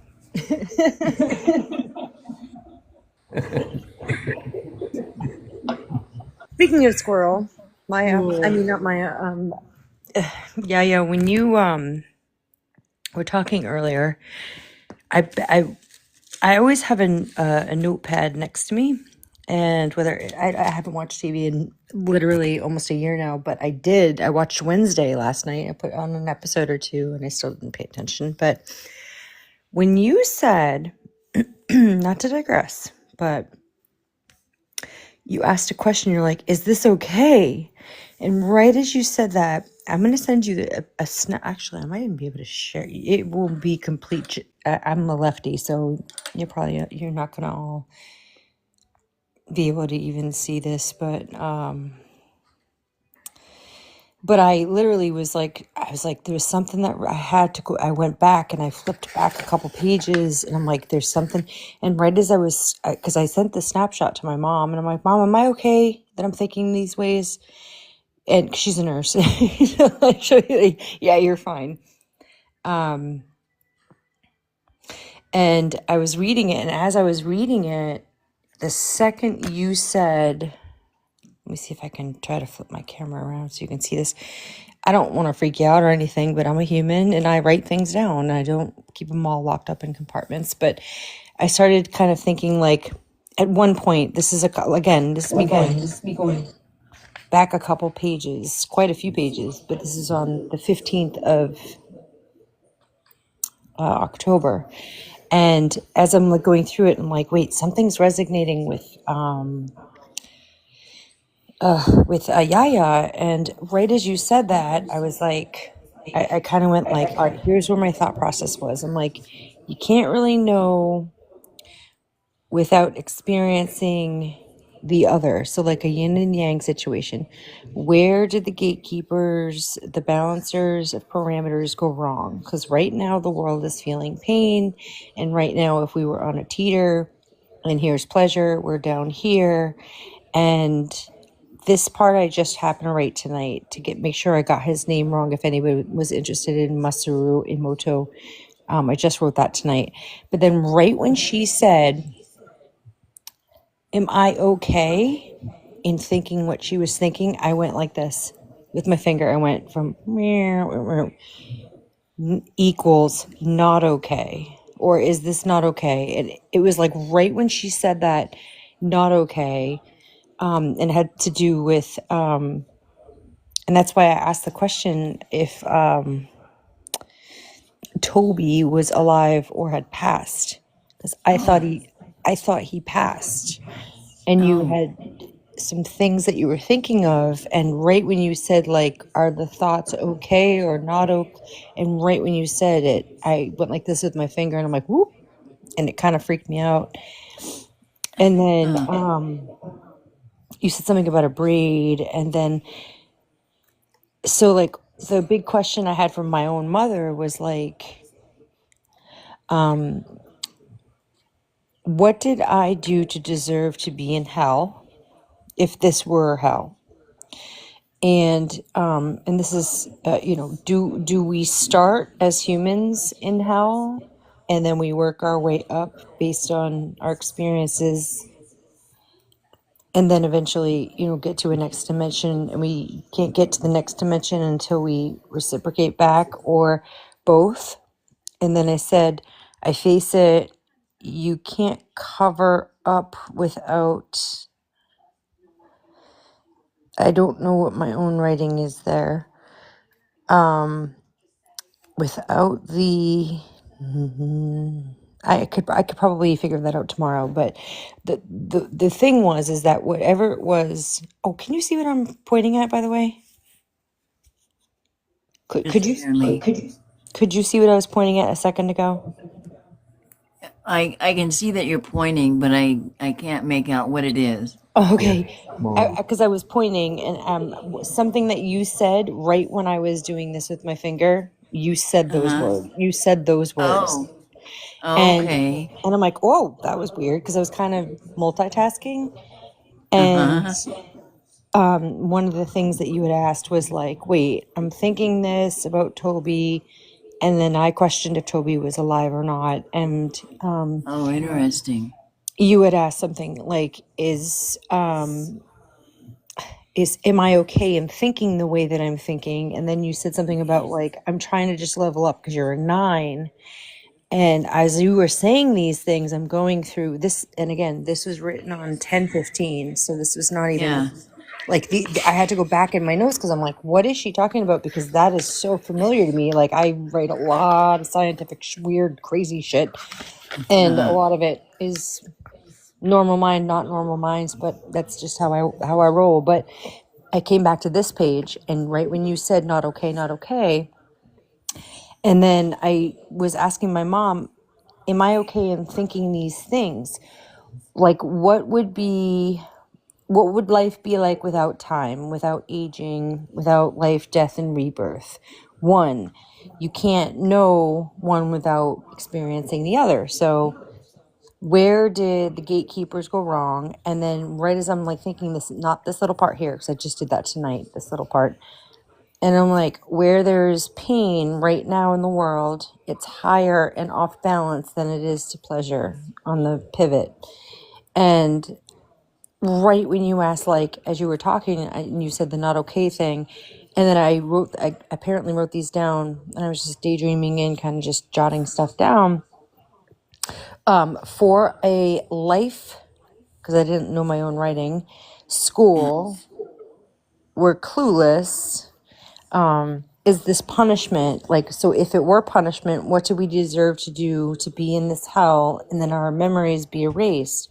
Or do we start here in hell on this earth and then we have to work our way up to kindness and empathy and we keep cycling over and over and over until we rise up to the 9th degree? And then, or is it a little bit of both? And then at the end of the day, when you hit the highest level, do you just say, I surrender, I face it? You can't move up without, I don't know what this word is that I'm going to have to analyze it, but it was just really bizarre. And I will snapshot you this and you could like my other thoughts are like vibration, frequency, moving to move forward, blah, blah, blah, blah, blah, blah, all science stuff, 3D, 6-3, 7D. It sounds crazy. It looks crazy. I look at it like a wild woman right now, but it was just really interesting that right as you're talking about your story, my finger went like this. And you're like, am I okay? Am I not okay? And I went, not okay right That's when you said weird. that. Yeah. So That's it's kind of like, weird. yeah, to the point where like I strolled back to my random, and I throw these out. No one ever sees these because it's just me thinking out loud on paper. And you shouldn't throw them out. Well, no one would understand them if even if I, like if I pass You away put one them. day, just waste You of put them in space. a book. I can't You take the time to write them down. You can't translate them. I can't. I don't know how to translate. It's kind of like how you speak light language. I Yeah. understand what you're saying, but I could never Yeah. translate it to another person. Hmm. And when I put words and thoughts on paper, I'm more of a linguistical person, like I where I try I to go kind of off, get that though. yeah, like I try to go off like learned behavior. All right, can I speak Yeah. this language, that language, that language? But you can do it on a vibration level, and this will mean nothing to anyone. Yeah. I've gone I through don't like know. who knows. You're a smart woman.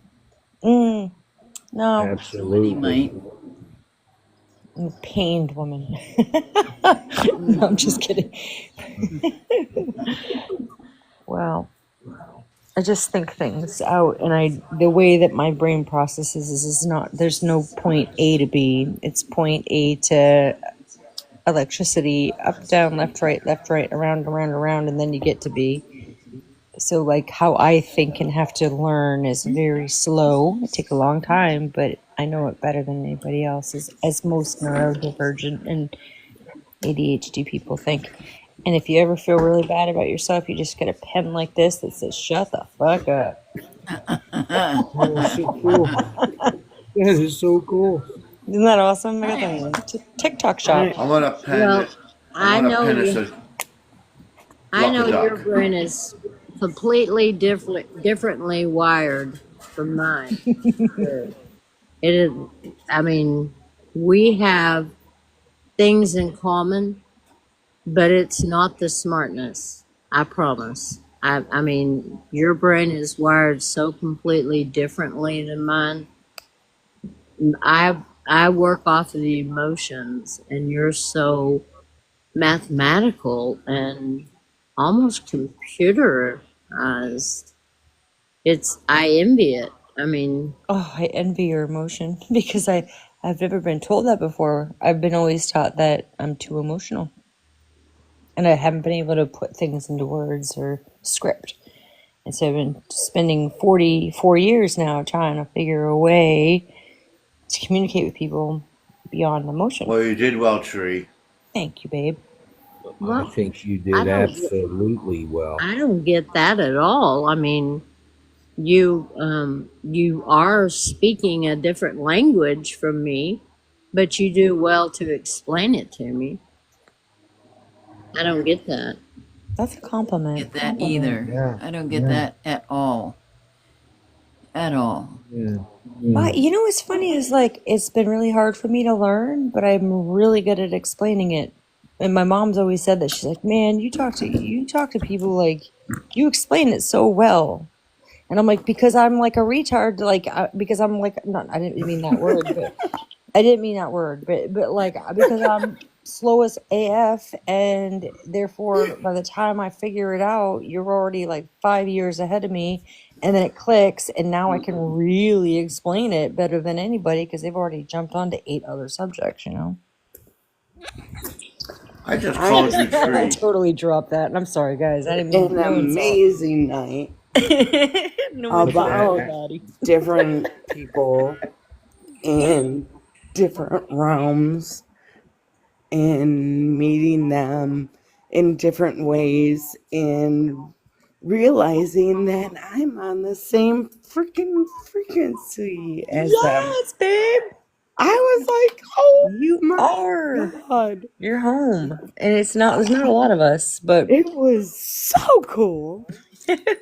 So cool. And it was with I just like it that you're not condescending. You know, you're so smart, but you are not condescending about it, because that immediately puts my defenses up. I know there are people who are way smarter than me in many ways, and when they try to explain something to me and they make me feel small because I don't get it right away, I appreciate the fact that you're not condescending to me in any way. oh man, well, maybe it's because I've been talked to condescendingly towards my whole life, and the only way, I don't know, I can't figure this one out. But that's a wicked compliment, and I feel really honored to hear that, because I look at myself as always below people, and I have to prove something, and to hear someone say that I make them feel normal and equal, that's kind of a freaking lifetime compliment right there. I like the word wicked. I'm from Boston. I can't help that. That shit just pops on through like it's nobody's day. You know, I pop quarters in my car parking lot for like, every 4 hours, and it's retarded. It takes up so much time, and people really don't tell me that I'm wicked, but when you say wicked, like, I want to be wicked. So I worked very hard to speak like a proper person, and sometimes I sound southern because I overroll my R's. But it comes No, you when I'm sound like a when I'm Bostoner, really, you know? really when I'm comfortable with people, shit comes out. I can't help it. It's a compliment. You sound like you're from Boston. Like that's where I'm from, babe. I'm in Boston. Well, right now I'm on the border. I'm in Providence, a little bit north of Providence, but right on the border. I had to hide that too because I don't do the R's very well. Yeah, Like, I yeah, the kind of R. noticed that a little bit. You go, I did notice that a little bit with you. Yeah, because I used to live in a place called Gardner. I got you. Lemon See, I Star. got you. Like, I didn't even know I had an accent until I moved in high school. And like people were like, say this, say that. And then I was like, no one is listening to a word I'm saying. They're just listening to how I'm saying it. And that is a very Right. frustrating, demeaning thing.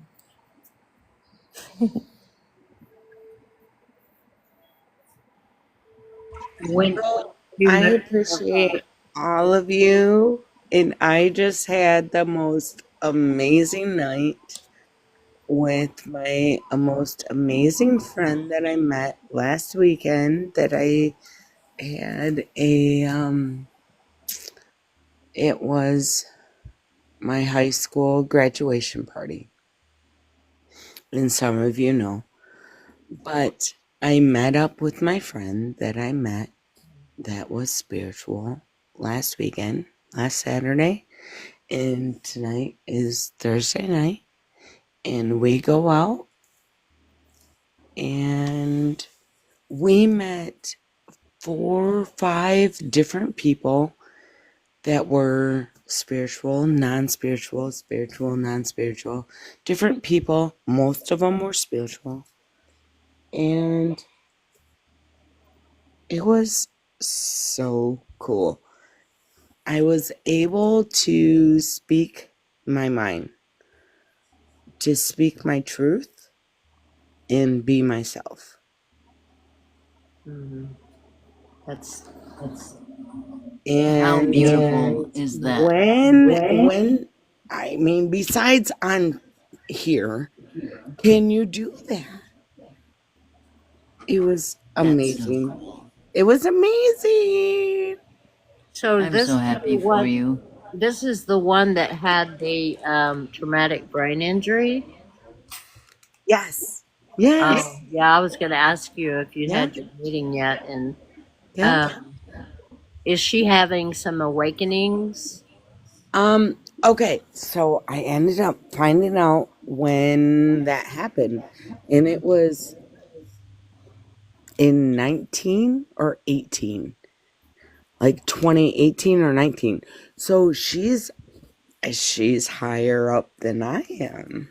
Wow. Wow. And I'm just like, oh. Did And she tell you any of her experiences, possibly? yeah. Maybe some. Yep. Yep. Wow. Yep. Yep. Whoa. That's cool. It was so cool. Oh my gosh. Oh my gosh. She pulled out pendulums. Wow. She pulled them out. Cool. She Right. even brought him with her. Yes. That's even better. Yes. Rock and roll, dude. I know. I was just like, oh. Hi, Anthony. Yeah. Hello, love. It was amazing. Oh, So our next thing is like a Chicago thing. There's a band there. Smashing Pumpkins is supposed to be doing something, and she wants to go. that'll be But awesome. she is so spiritual. Like I said, I'm just like January, and she's 8 years in. And I'm like, okay, I will trust you. She taught me something, the pendulum. She taught me more than the pendulum. She taught me to use my body, to Yeah. use a yes and no. Yes, I love those I books. was They're like, awesome. oh. Ah ha So we ha. did it, and Oh, I was like cool. almost falling over. I was falling Oh my over goodness. because we were just with somebody that was like totally taking our energy. Like he was totally, yeah, we both could feel it. And so she's like, hang on. And she put her hands on my shoulders and she's like, we need to ground. And we both took a breath. And then I asked to show them yes and no. And then I wasn't like gonna fall over on the no. So, oh my gosh, it was so very cool. I'm excited. I love you guys. Thank you for letting me share. Oh, I'm very excited. I didn't mean to interrupt. I'm She sorry. lives I'm around sorry. you, right? Um, she's here for right now, but she lives in Miami. Okay. I'm happy she's there with you now. She is That's here so with me cool. now. Yep. That's cool. Yeah. I Sorry, hate to Mike. change the subject, No, that's but okay. Ricky apparently was laying out in the yard and she's got ant bites all over her face, from her ankles down, up around her hips, both front and back, and she's starting to swell up a little bit. Is there anything around the house maybe that I could find to help soothe these? Do you have baking soda? Yes. You can make a baking soda. I would have to cover half her body in baking soda. Yeah, What it takes. yeah. Oh boy. Well, I guess I'll be back in a little while. You can make a paste out of it. Well, she's a big dog. Or just get warm water in a tub with the baking soda Yeah. and Oh, I tried the tub thing. She won't sit in the tub. She'll sit in the shower, but not the tub. okay. And She's a spray bottle, Dale. There you go. No, she's only like a year and a half old, and she's got all these bumps between her eyes and down her cheek and her jaws, jowls, I mean, and she won't sit still, and she's now on a crying sort of. It's like, oh, come on, stop hurting. Oh, come on, I don't want to itch anymore. And she can't sit still. And Blue doesn't know what to do about it. She's hiding under the table. But yeah, I guess I don't have anything that I can spray. I got the wrong kind of spray bottle to spray baking soda. It'll clog up. You dilute it in warm water and shake it real well, or Baking shake soda it before you. doesn't dissolve like salt. It does. Yeah. I put It does. mine in witch hazel, and witch hazel is a cool This is uh, Ricky. to reduce inflammation. Yeah. Okay. Well, No, you're guess not spraying the dog, right? I'm gonna have to get started. She's getting angry with me. Don't Okay. spray the dog right now. Please. The dog's okay. He's sleeping. He's just chilling. You're good. Yeah. The dog's okay. That was pretty, Anthony. It is pretty. Very. I have to share something real quick.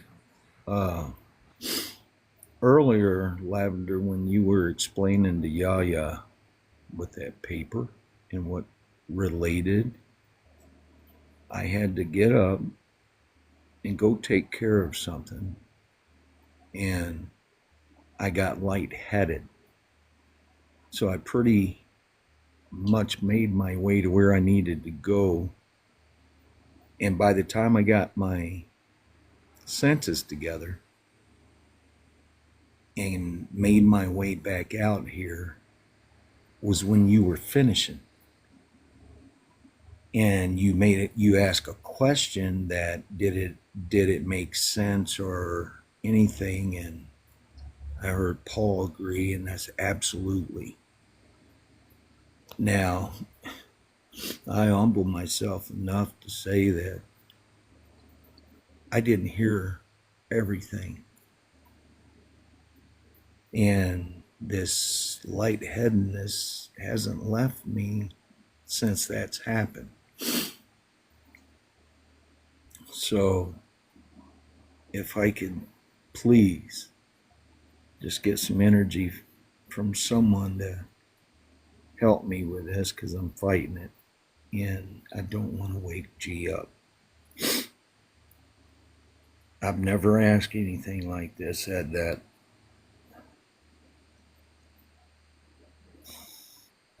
Okay. Do you want me to sing? Yeah, yeah. Whatever's in your heart, please. All right. I'll sing to you. You can sing in light language at the same time. Okay, let's go. Beautiful. Akina hana pina na ki hala hala si na hana ho na ho anina ka hana hi pika kana pina hala hi hala mi na hana sina pa ho Anashitaka.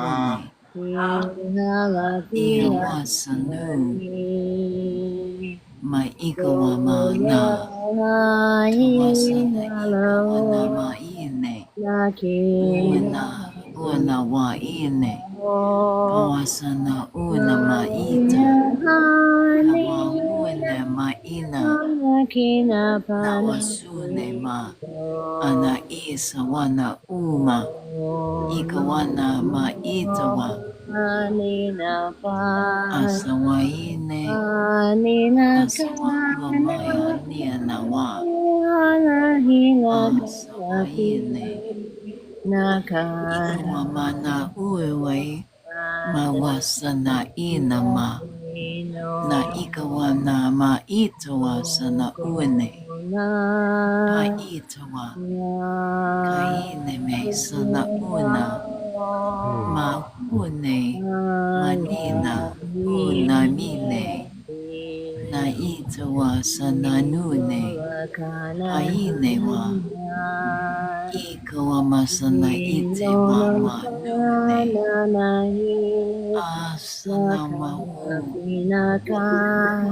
asanawa une masana ine awa une masana I pakaina wana une isawana ukawana maita watsanu inema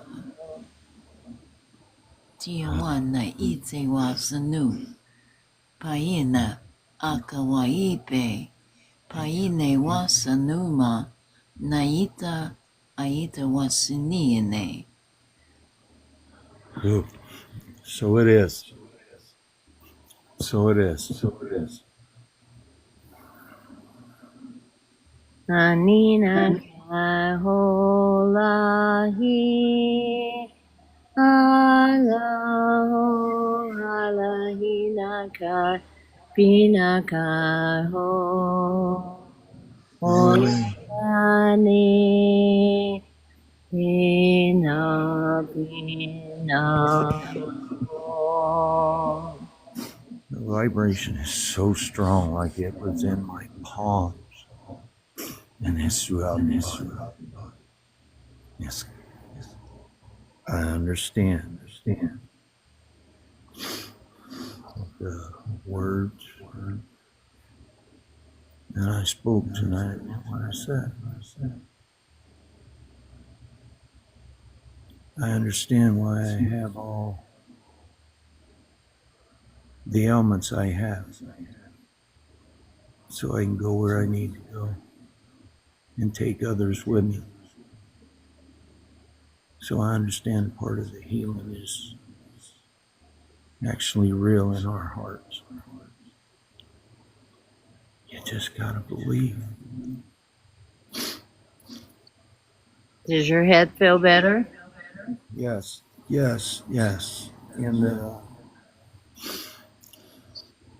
my goodness. And I thought the water was gonna be.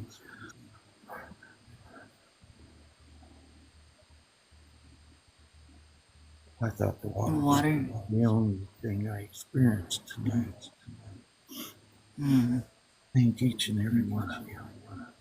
And That everybody was that you just gorgeous.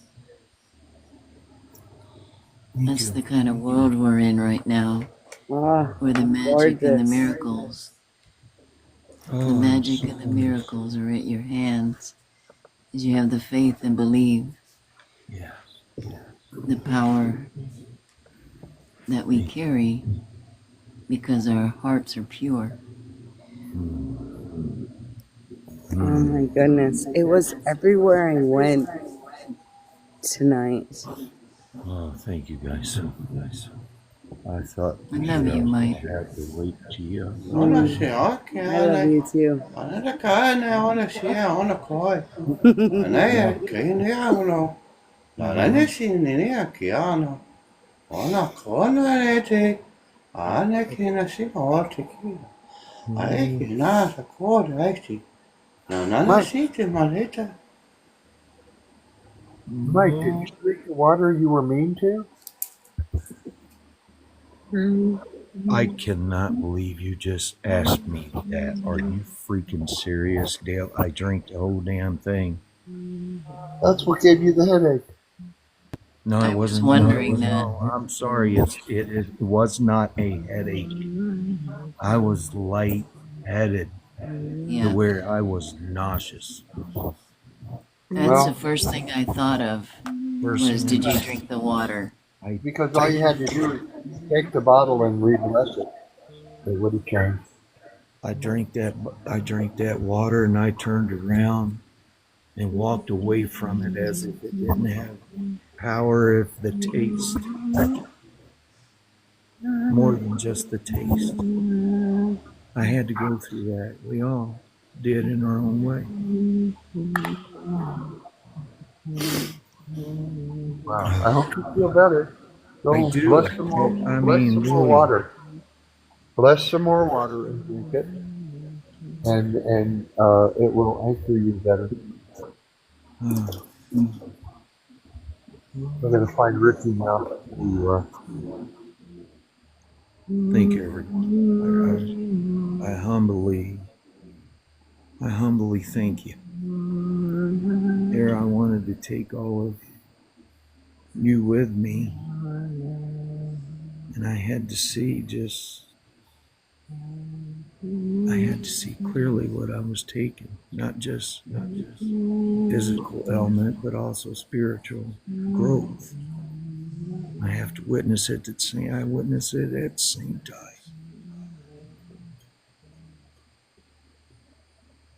Spirit's kind of beautiful. Oh, yeah. That couldn't have been said at the most beautiful time. I gotta put my phone down. And it's not lightheaded. I'm just a little shaky. That's okay. Thank you guys from the bottom of my soul for everything that I am, everything that I am, and I'm okay with how I am. Just Wow. That these was solar weird. flares, that we're getting, they're pretty strong, Mhm. and Yeah. try your best to keep yourself hydrated. I will. And if I don't know if you can take any chlorophyll. I know you guys hear me say that a lot. I Yeah. don't know if it'll affect your blood sugar but when they get real strong and heavy for myself, Yes. I increase it just a little bit. I make sure I take it adamantly a little bit every day because it's like drinking liquid sunshine, and it has made a difference. And I'll have to share that with my Gigi, my yeah, pharmacy, and I see if it. I learned that from a colonel in the Air Force that was making a speech, and he was talking about our sun and the upcoming events, and as well with the things that are in our food. And he said in the future that if at all, if you could increase, your time in the sun, but also try to get chlorophyll to add to your body because it will. And when he said that, there, thank you. Oh, okay. I Thank you so I much. would. I said, okay, I'll try it, and it does make a difference Okay. Thank you for for me. telling me so. Yeah. Well, and Mike is exposed to a lot of chlorophyll in the plants that he surrounds himself with every day. Yeah. Yeah. I noticed one area, guys. It's my side burn, and it's closer to my house. Actually, it's right by my bedroom. Huh. Both place where I meditate. This year, my hydrangeas turned, well, stayed purple, many different tones of it. First time my yellow sunflowers turned purple, and this is the third year into the growth. And on the opposite side, the only thing that turned purple was the sunflower. The hydrangea Huh. stayed pink. The I'm just wondering because it also has a range of the tone of purple, of many, shades of it. And there's got to be a reason. Yeah. And G likes to say it has something to do with the acid in the earth. Hmm. And Yeah, when you, that's what the acidity, the pH balance is what causes the changes in the colors of the blossoms. And they say sometimes you can put a nail in the soil right by the stem or by the root or the stalk, and that could also change the colors. Hmm. okay. Rock salt But them too. I like what you're saying, though. Yeah. I did do this. I wasn't going to say. The very first year I planted the hydrangeas, they were the only thing there next to my junipers. The sunflowers weren't there yet. And my mother in law, who is heavy into gardening, and she's in a club, gardening club, and she told G to have me pour pickle juice all when I cut it down in the fall, pour pickle juice all the way around the whole base of it and like a spiral from the outward in. And they were really bright, uh, like a pinkish going towards the lavender. And the next season, when they came up, they were all white. And she told G that it would turn it blue. Now, I poured a good gallon of pickle juice all around that because I really wanted them rascals to be bright blue, you know. But I see the change of the color. It just went a different route. Took a little bit longer to get there because I believe if I never poured that in there, my hydrangeas would be blue by now. But if I hadn't have, I don't think it might have affected the sunflowers. But see, I only did it on one side. I can't understand why the other side, where I didn't pour none at all, that sunflower turned purple, but maybe that's the process of it. I don't know that part. But I do like the theory of both of my meditations. I'm on the ground outside, and then when I meditate, I'm above my ground as if I'm looking down on myself at a different phase, if you will. So maybe that's why I'm experiencing what I'm experiencing in its own time. I really mean it, guys. I didn't know what direction I was about to face there because I really don't want to wake G up, you know. And I just felt like I just felt like I couldn't just mic and wait it out. I'm glad you spoke up. Yep. Thank you. Exactly. I'm glad you asked Thank you so much. because that was amazing that we all came together and we all did it. It's a wonderful gift. Are you doing good now? Oh, I'm back. Yeah, I've been good ever since I said earlier, and the vibration of the body has gone, Okay. and I'm getting more relaxed. Good. I really do appreciate everybody that believes in what you just did, because it happens. Miracles do happen. That's because, too, as you already know, you believe that we could. Yes, yes, and there was no doubt.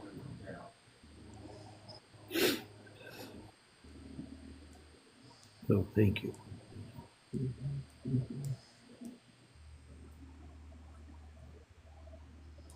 Did you replenish some water? Drink it? I still have to relax a little bit, Dale, before I grab a bottle of water. I Okay. am You relaxing, don't have to but drink yes, the whole bottle. You don't have to drink the whole bottle. All you have to do is take a couple of swallows. But yeah, I'm sorry I forgot to tell you to drink that bottle and oh, rebless very it. good. We all had to experience for a reason, and I'm glad I was the guinea pig. You know, we're going to bless some water. Yes, I am. Lois. I'm sorry. I wish I hadn't left it out. I do remember saying all you have to do is swirl it Did 7 or 8 times. Dale, actually, you might know this one. But Did you hear that if you take a seed and you want to grow that plant or that fruit or that vegetable and you put it in your mouth and it picks up your DNA and your saliva and you put it in the soil and the plant will grow like it normally does, but it will actually have whatever you're deficient in. The plant will actually grow based off the DNA that you put in your mouth when you kind of quote suck.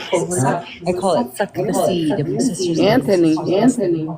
yeah, Anthony taught me that. is that real? It's Yep. real. I do it every year You when do I plant my not. garden.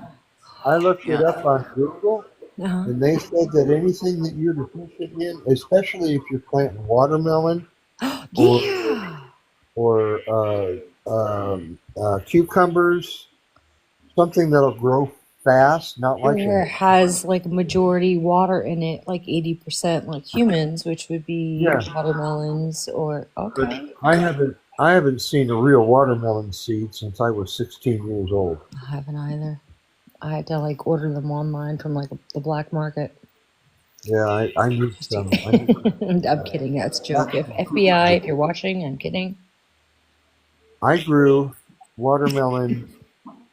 I think I was 10 years old, and I had so many different shapes of watermelon because I talked to each one different.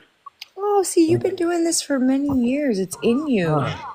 I learned this when I was 8 years old. My Well, neighbor then who the hell did taught. gave you so much shit to make you feel bad about it to where you have to like be at the age you're at now, what, 50, and you have to rediscover it? Like, who put you down that bad? Um, And screw them. I want to break their knees, and can't I'm remember Italian, so sorry. Well, too many family members, but I don't want to get into that.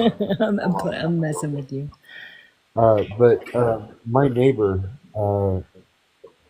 the I just called her Hattie. I can't remember her last name, but they were quite elderly, and she's the one that gave me the seeds, and I didn't know what they were. I just said, I'm gonna plant these over here, and it took up the entire wall of the opposite neighbor's house, uh, the wall between my neighbor anyway. And I had 16 watermelons. I had one that was a curly Q. It it grew like a cucumber, and then it started to, because I turned it a little bit every day. It grew into what looked like a spring. And I had one that was round like a bowling ball. Yeah. I had one that was uh,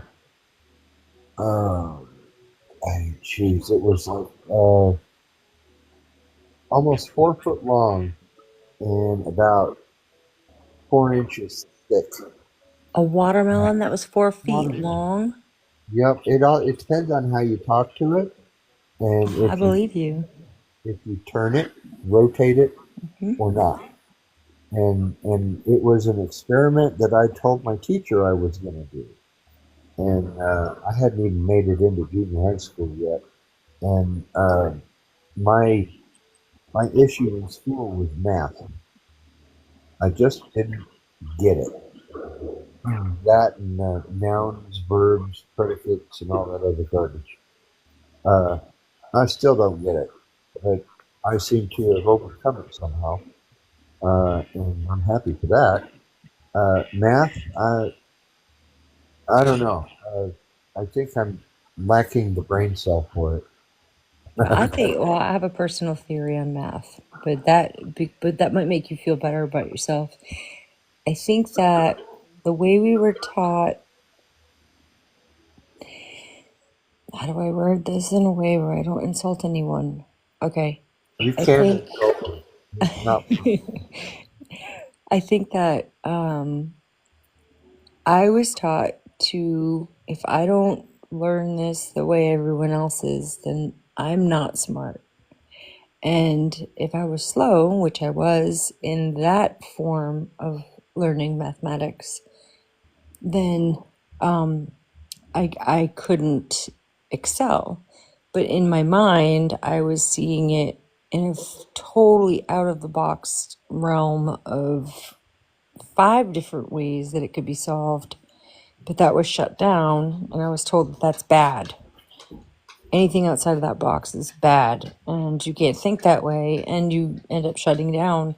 And it's wild to hear you recently talk about your childhood memories and these creative things that you've thought about, and where you have to survive and pay bills and excuse me, I sneezed. But you have to go through life and pay bills, and you get distracted.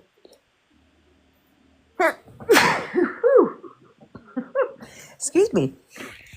But what I was saying was that Bless you. thank you. That you get caught up in paying bills and the stress of bills and the stress of making sure your home is caught up in a perfect little box, and that part of your brain that goes outside that box is told to shut down.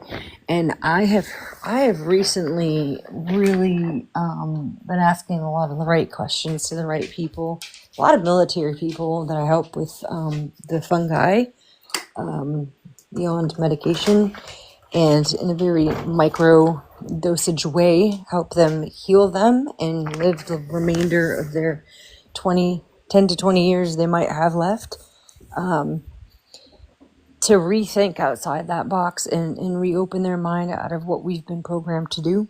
If this makes any sense to anyone, I'm sure if it makes sense to one person, then I'm grateful because they might relate with what I'm saying. But we don't fit the mold. We are the evolved. And we're considered the outcasts because we didn't fit that mold and we weren't confinable.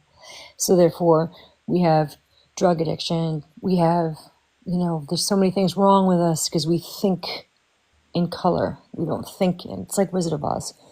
We don't think in black and white. And things are now changing. And me, you, Honey, Yaya, Dale, Mike, even my sweetie, and like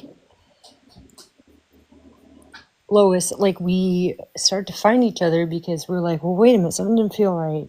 Because the natural flow of Gaia is to evolve and grow and move forward. And if something is holding us in a little box in one position for money, control, greed, and all that other stuff, eventually the evolved, we just happen to be the first generations that evolved. So call yourself special. Because when they blow out of the box, they're going to need a foundation. And the ones that are going to be the foundation are the outcasts, which is what we all have been probably our entire lives, the black sheep. The black sheep are going to create the rainbow and create the colors and create the expression and create that path. And that's why they call us the silent generation. You mentioned thinking outside the box. Mhm. At I mean, 12 you years just were old, talking about. at 12 years old, my dad got rid of the ping pong table. It was outside. And it'd been outside for a couple of months. And there was an old lawnmower engine that was there at the house when we moved in, and it never ran, so I took it apart. I asked Dad for the tools first. I was the only sibling that ever asked Dad for anything. And because I asked, he said, yeah, just clean them up and put them back when you're done, and I did. So I was the only one that ever got to use the tool. Anyway, I built a frame for a go-kart out of the ping pong table. And I overhauled the lawnmower engine. I separated lengths of a bicycle chain and pulled off the sprockets from a bicycle, and I made a go-kart at 12 years old. And my mom, it was the first time I've ever heard my mom talk back to my dad. And my dad just said, the way she was talking to him, I could not believe that he spoke to her that way in such a calm, organized fashion. He just said, honey, let him show us how creative he is. And it was like, nobody ever stuck up for me like that, ever. So it gave me more confidence. And I made that darn thing. And when I got done putting on the last wheel, it started raining. And I threw a tarp over it, and the wind blew off the tarp. And after the rain, after it stopped raining, my older brother went out there to try and sabotage it. He's out there trying to blow the raindrops off the go kart frame because it was just wood. I hadn't painted it yet, and he didn't want it to work. And my dad, my dad saw him, walked out there and handed him the straw. He says, "Here, suck it up. It might go faster." All I could do was laugh. I thought that was so funny. He's out there blowing on the water droplets, trying to blow the water droplets off the go-kart frame. And then Dad walks out with a straw. "Here, suck on them. It might work better." And he actually Your tried it. dad said that? Oh, my older brother. Oh, he's 7 years older than me. He was not the sharpest tool in the shed, I'll Yeah, have to but you know say. what? You are a creative genius. My mom called me. She's visiting my sister in England, and I had my I got this new leaf blower, and it's an electric one that has a battery. And I'm like, I got these Malamutes, and at the end of my kitchen, I got the door. If I open the door and use the leaf blower, could I not clear out this kitchen of dust and clear this kitchen of Malamute dog hair? Oh, And dear. with the angle, and she called me right when I was doing it too. And I'm like, fuck it, I don't give a shit. I'm gonna fucking do whatever. I'm gonna do whatever I want to do. And I started blowing the dog hair up underneath. She called me right when I was doing it.